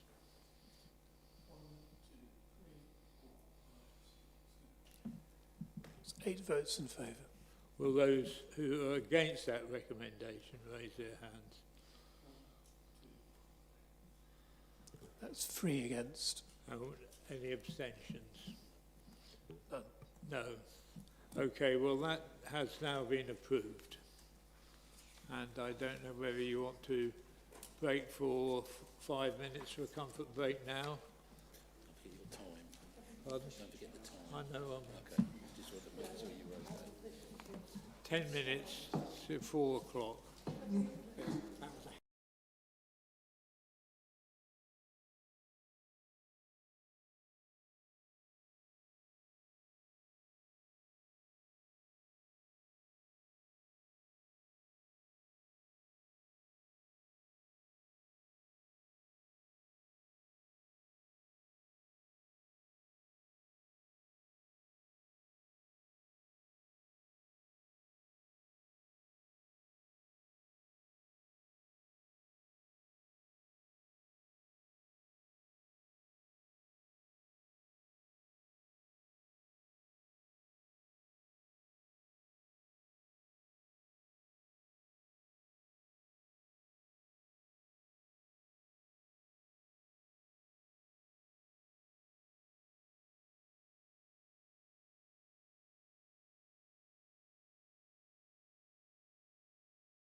open again.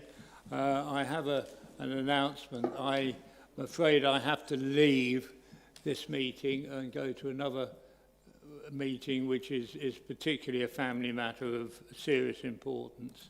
And so I've asked the Vice Chairman to take over and chair for the last bit of the meeting. I don't anticipate it'll be long, and it looks as though there isn't a huge amount of public interest. And so I'm now going to leave the chair and hand you over to Councillor Goldsack. Chair, can we have a vote on that matter? It might be overwhelming. Good luck, Bill. Right, thank you, Bill, Chairman. We're going to move on to item 6, which is the application 26-00636 full for Wisbeach Road, Littleport. And the first speaker we've got on this is the Officer Philip Baum. Thank you, Chair. This application seeks retrospective plan permission for an InPost parcel locker installed on the forecourt of the one-stop shop in Littleport. InPost provides automated parcel delivery locker machines. These are secure self-service automated lockers which enable residents to send, collect and return parcels 24/7, eliminating the need to wait at home for deliveries or queue at post offices. InPost partners with public and private landowners to host their locker machines and chooses to locate these in convenient and visible local spots where there is good accessibility. This application has been called into Planning Committee by Councillor Goodell at the request of the Town Council on the grounds of its visual impact and impact on community safety because of it concealing the disabled access ramp behind. However, the application is recommended for approval subject to conditions on external appearance and limiting external lighting. I consider the size and intended long-term presence of the parcel locker means it is a permanent structure and constituting development. Full planning permission is therefore required unless specific permitted development rules apply. Although no specific development rules apply for parcel lockers, some authorities apply Part 7 of the General Permitted Development Order, which includes Class C, erection or construction of a collection facility within the curtilage of a shop. However, this is subject to the condition that the developer must, before beginning the development, apply for a determination as to whether the prior approval of the authority will be required for its siting, design and external appearance. As the development has already been erected, it is within 2 metres of the boundary of the curtilage, that's almost 7 feet, and the distance between the shop front and the boundary of the curtilage of the premises is less than 5 metres, just over 16 feet. It does not comply with permitted development regardless of whether it is appropriate applying Class C. The benefit to the local community therefore needs to be weighed primarily against its visual impact as well as its impact on the amenities of nearby dwellings, highway function and safety and community safety. The application site is an existing shop including its forecourt within the development envelope of Littleport. It is outside the town centre to its northwest within a residential area. It is also outside but adjacent the Littleport Conservation Area, which is just in the green outline on the map to the left.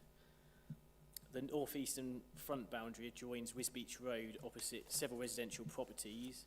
The southeastern side boundary adjoins the churchyard of the Grade 2 listed Church of St George. The southwest rear boundary adjoins the rear boundary of a residential property on Church Lane. The northwest side boundary adjoins a neighbouring bungalow on Wisbeach Road. Just some of my site photos. The internal floor level of the shop is higher than the concrete forecourt outside, which necessitates steps and a disabled access ramp outside the entrance. The disabled access ramp runs alongside the shop front on the northwest side of the steps.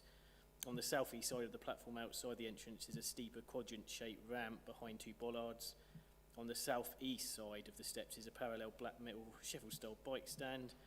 On their northwest side is a parallel black metal railing connected to a perpendicular black metal railing alongside the disabled access ramp.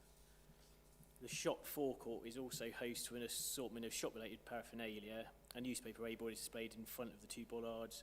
On the southeast side of the quadrant-shaped ramp, a raised concrete area alongside the shop front and projecting forward of it hosts a metal roll cage trolley stacked with bags of barbecue fuel on sale, followed by a metal storage cabinet and perpendicular to this, a commercial dumpster with cylindrical bin in front. Next to the commercial dumpster is a second cylindrical bin, followed by a clothing bank and third cylindrical bin. So there's quite a lot of paraphernalia on the forecourt. Customer parking deliveries are only available on road. Such is available along the northwestbound side of Wisbeach Road, outside the shop and churchyard, and partly along both sides of Church Lane. And these are the submitted parcel locker elevations, which are corresponded with the site plan, front, side and rear elevations.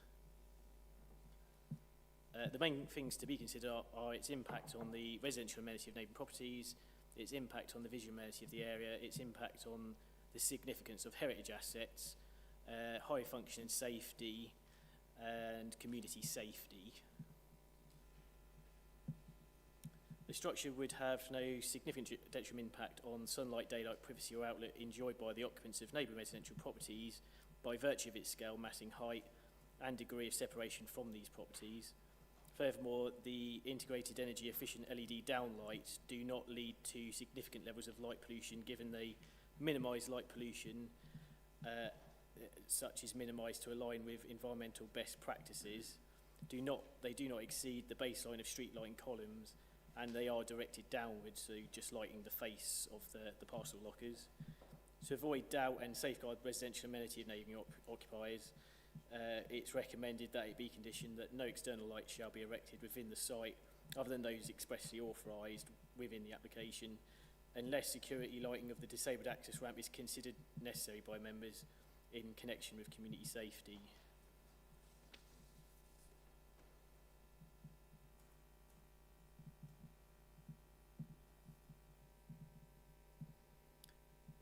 The public representation made in objection is partly on the grounds of its visual impact on the street scene. However, the site is constrained by the width of the bungalow and shop extension, which leave no space either side. Furthermore, it is constrained by the site levels, which necessitate the entrance steps and ramps, preventing the parcel locker from being positioned against the shop front. It had been suggested positioning it perpendicular to the shop front alongside the boundary of the churchyard, but it's unlikely that the site is sufficiently deep, and notwithstanding this, considered such would be more visually intrusive than its current position. Whilst it is acknowledged that the visual prominence of the parcel locker would be, or could be reduced if it could be positioned against the shop front, as in many other examples, it is accepted this is not possible due to the site constraints. Therefore, considering these constraints, the location of the parcel locker and its layout is considered appropriate for the site. It is considered that the scale, form and massing of the parcel locker is appropriate in relation to the scale, form and massing of the shop front as a utilitarian ancillary structure. Furthermore, it is considered that the materials of the parcel locker can be accepted as utilitarian and its colours accepted as distinctive of the brand, which are no longer unexpected or out of place within a shop forecourt. To avoid doubt and safeguard character and appearance, it is recommended that it be conditioned that the materials to be used in the construction of the external surfaces of them remain as detailed on the existing and proposed elevations.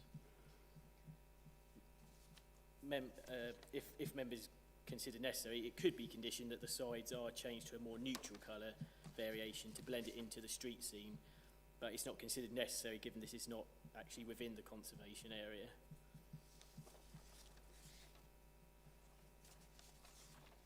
So that brings me on to the impact on significance of the heritage assets in the area. With reference to paragraph 208 of the MPPF policy in V12 of the local plan and section 66(1) of the Planning Listed Buildings and Conservation Areas Act 1990, those elements that make a positive contribution to the significance of the Grade 2 star listed Church of St George are preserved, and the development does not materially harm its immediate or wider setting given the intervening shop front and degree of separation. Furthermore, taking account of the Littleport Conservation Area appraisal, it is considered that the particular significance of the conservation area is unaffected by the development given its location within the forecourt of the shop, its layout parallel to the shop front, and its scale, form and massing in relation to the scale, form and massing of the shop front. Furthermore, the Conservation Officer considers it has no conservation area implications. The public representation made in objection was also partly on the grounds of increasing on-road parking to the detriment of pedestrian safety due to impeding visibility of the road when crossing. customers obstructing the footway of prams when collecting parcels, and the parcel locker obstructing bicycles from locking against the railing alongside the disabled access ramp. However, the development would not significantly increase the level or significantly change the type of traffic generated, given the parcel locker is effectively ancillary to the post office in the shop. Therefore, it is considered unlikely that it has any significant detrimental impact on the local highway network, and likely that sufficient on-road parking is available, as is the case already. Furthermore, parcel lockers can ease the impact on the road network by consolidating deliveries and encouraging collection on foot by virtue of their accessibility. The public representation made in support is on the grounds that the benefits include reduced collection wait times, resulting in less on-road parking at any one time. So it actually has a net reduction. The existing Sheffield-style bicycle stand is still accessible as intended, and locking bicycles against the disabled access ramp railing is informal, or was informal.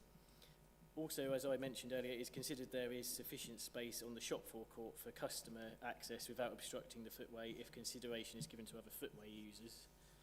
It is therefore considered development complies with policies COM7 and COM8 of the local plan insofar as its impact on high function and safety. Then on to community safety, which was raised. Concern has been raised that the development will facilitate crime and adversely impact community safety, given it conceals some of the disability access ramp behind it. However, this area is covered by a surveillance camera mounted vertically towards the left-hand corner of the shop front. Furthermore, the parcel locker is equipped with CCTV and motion sensors to capture and record locker interactions and features integrated LED lighting. Given these considerations, the development complies with policy MV2 of the local plan insofar as its impact on community safety. However, if members consider necessary, details of security lighting of the ramp could be reserved by condition, so that if there's anyone in the area concealed by the parcel locker, the lighting would be set off. So, in summary, I consider the local community benefit of the parcel locker outweighs its limited visual impact, and there are no other significant adverse impacts that would outweigh granting planning permission retrospectively, subject to the recommended conditions and 2 additional conditions relating to its colour and community safety if members deem such necessary. Thank you. Thank you, Philip. Very comprehensive. We don't have any speakers of objectors or from the applicant or agent, nor from neighbours. We do have members of the parish council here. Do you want to speak as a parish council or as the... Okay, so I'll ask... I think you can speak there, Christine, but with the mic on. Thank you. Philip gave us an excellent presentation. Just for clarity, I am the district councillor for Littleport Ward, and I'm also a member of Littleport Town Council. I'm not, however, I do not sit on the planning subcommittee for Littleport Town Council. So when I saw this on the list, I was immediately interested. I hadn't actually previously gone past it. As we witnessed this morning on our visit, the small shop provides an excellent and valuable service to the local community. It has a workaday appearance, I think it's fair to say, and this parcel locker doesn't really do it a great deal of favours. However, I do believe that for many of our busy residents, this will be so reasonably useful that I feel that that overweighs the street scene aspect of it. My colleagues on the town council did have some concerns, and I'm quite happy that they are genuine. I think it was lighting. It does have some lights, but perhaps these need to be beefed up slightly. A general tidy up perhaps would improve matters. But I think the traffic on Wisbeach Road, when cars pull in, they tend to be transitory. People pop into just 1 or 2 items, and as one of the consultees mentioned, the morning rush at the counter has been noticeably eased by the parcels being outside and easily accessed. So all in all, I'm, with my district hat on, sort of quite happy with it. With my town councillor hat on, I appreciate the concerns raised, but I'm sure that these can be overcome. And there we are. Thank you. Thank you, Christine. Thank you very much. Councillor Goodall, do you want to speak to this as you called this in terms of, in your capacity as a district councillor? Yeah, the reason that it called in, obviously, the the town council spoke to me. I must have put my hand up and say my wife is on the planning for the town council, so she spoke to me about it as well. The biggest concern with her and the other planners was safety of people at night going to get their parcels, or someone coming out of the shop in the hours of darkness and someone hiding behind them lockers and them being attacked or approached. Speaking to the officer today outside about getting some light in there for movement behind, if we could make that a condition, then that would greatly improve the situation. So with that in mind, that's all I would say. It's the safety of the people using the facilities or coming in and out of the shop in the hours of darkness is my main concern and the concern of the town council.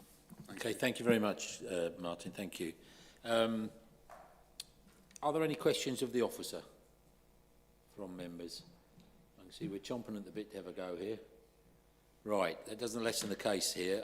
So we're going to move into debate, general debate on this.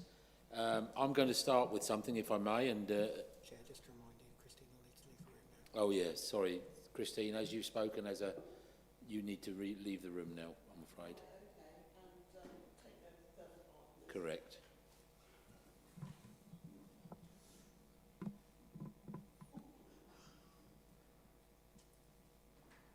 Thank you, Christine. So we move to debate, and as I said, I was going to start on this by saying it's never the right way to get planning permission retrospectively. I think that's an issue and something that I'm not a fan of. Having said that, we're not talking about a block of flats here, we're talking about a very unique situation, and I think it's a very unique set of circumstances that lead us to having this before us today. I use these facilities in my own village. I know that they're used actively in my town that I look after. I can see no problem with this other than a positive influence.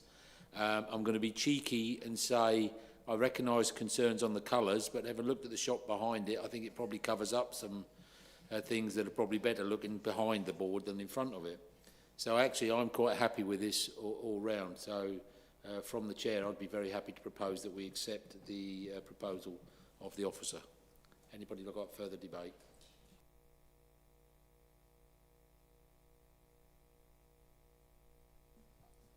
I'm not against this, but you know, when we have applications in front of us, one of the things where we bear in mind to a great extent is the street view.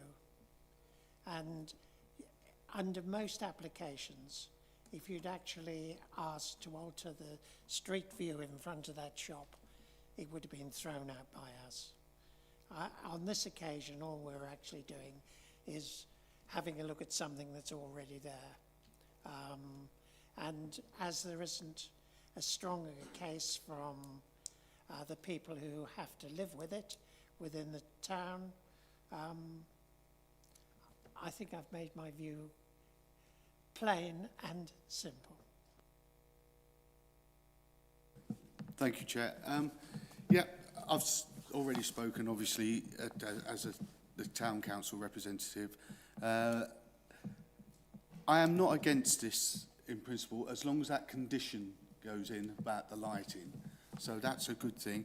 I am concerned overall about the lack of guidance on whether planning is required or not, because, like I said before, there are two other parcel units by this company in the village already, one down by the railway station by the King's Lynn side of the station, and also there's one on the co-op along Wisbeach Road a bit further on, and that is set against the wall and is out of the way, and I could see why that's permitted development. But the one down by the railway station is not against the building, it's by the entrance to the car park. And also there are two Amazon ones in the village as well, one on the London side of the railway station, and one in the small co-op car park. So there are plenty in the village, and perhaps some form of control wherever they go anywhere else in the village would be acceptable in the future. Thank you.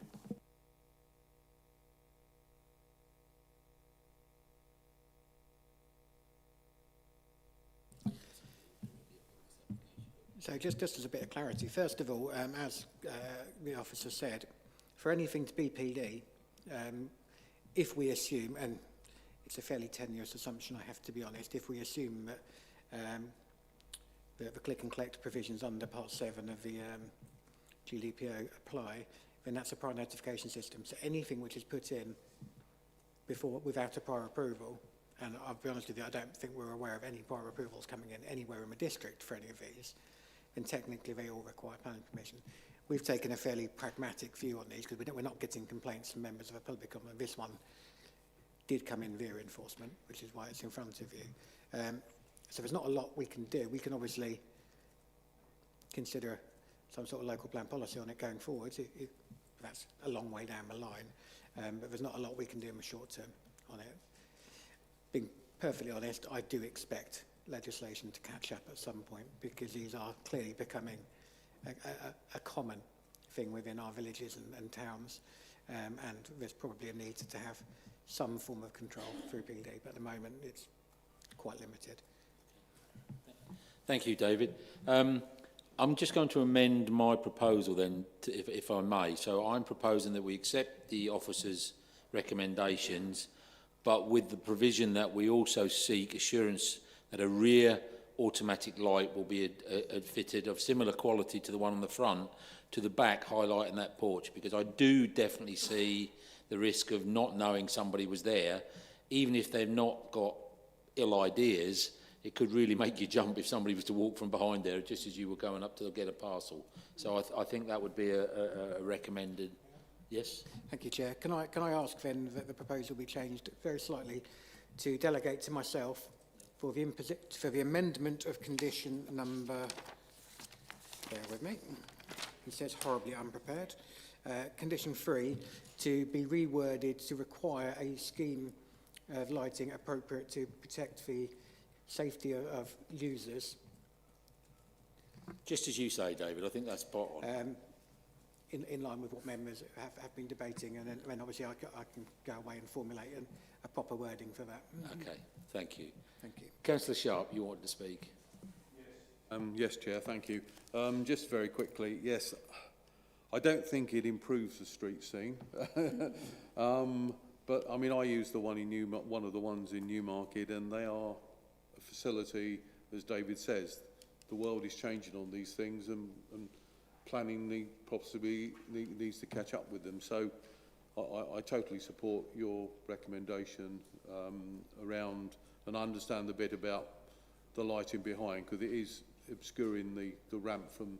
There is a street light opposite on the other side of the road, looking at it this morning, but there is also a street lamp on the same side of the road, a bit further up, which will actually light the bottom of the ramp. But another light in there, I don't think would do any harm. But I agree. I support your recommendation. Can I second your proposal, please, Chair?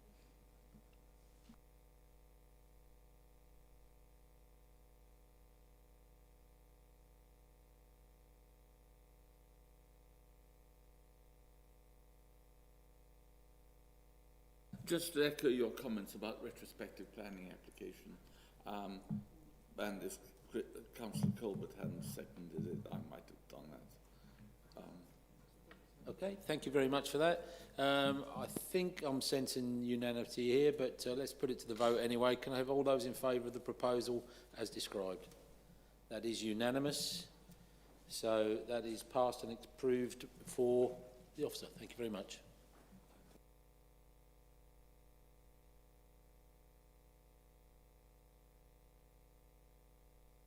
Right, we're going to move on to the next item, which is item 7, Planning Performance Report.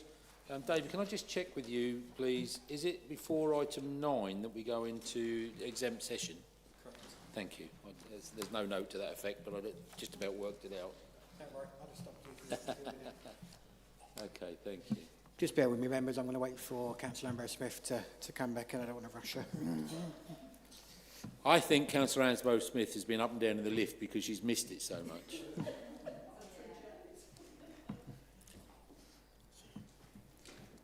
Right, thank you, Councillor Ambrose-Smith.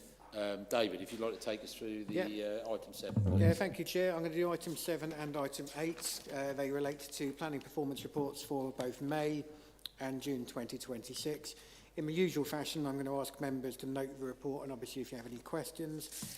What I would like to, I don't really want to point it out, but I feel it's worth me covering, is you'll notice in May 2026, the validation team, which for us is exceptionally unusual, had a bit of a dip with regards to the amount of applications validated within 5 working days of 52%. But if you then go to June, you'll notice it's rocketed straight back up to where it normally is, which is 96%.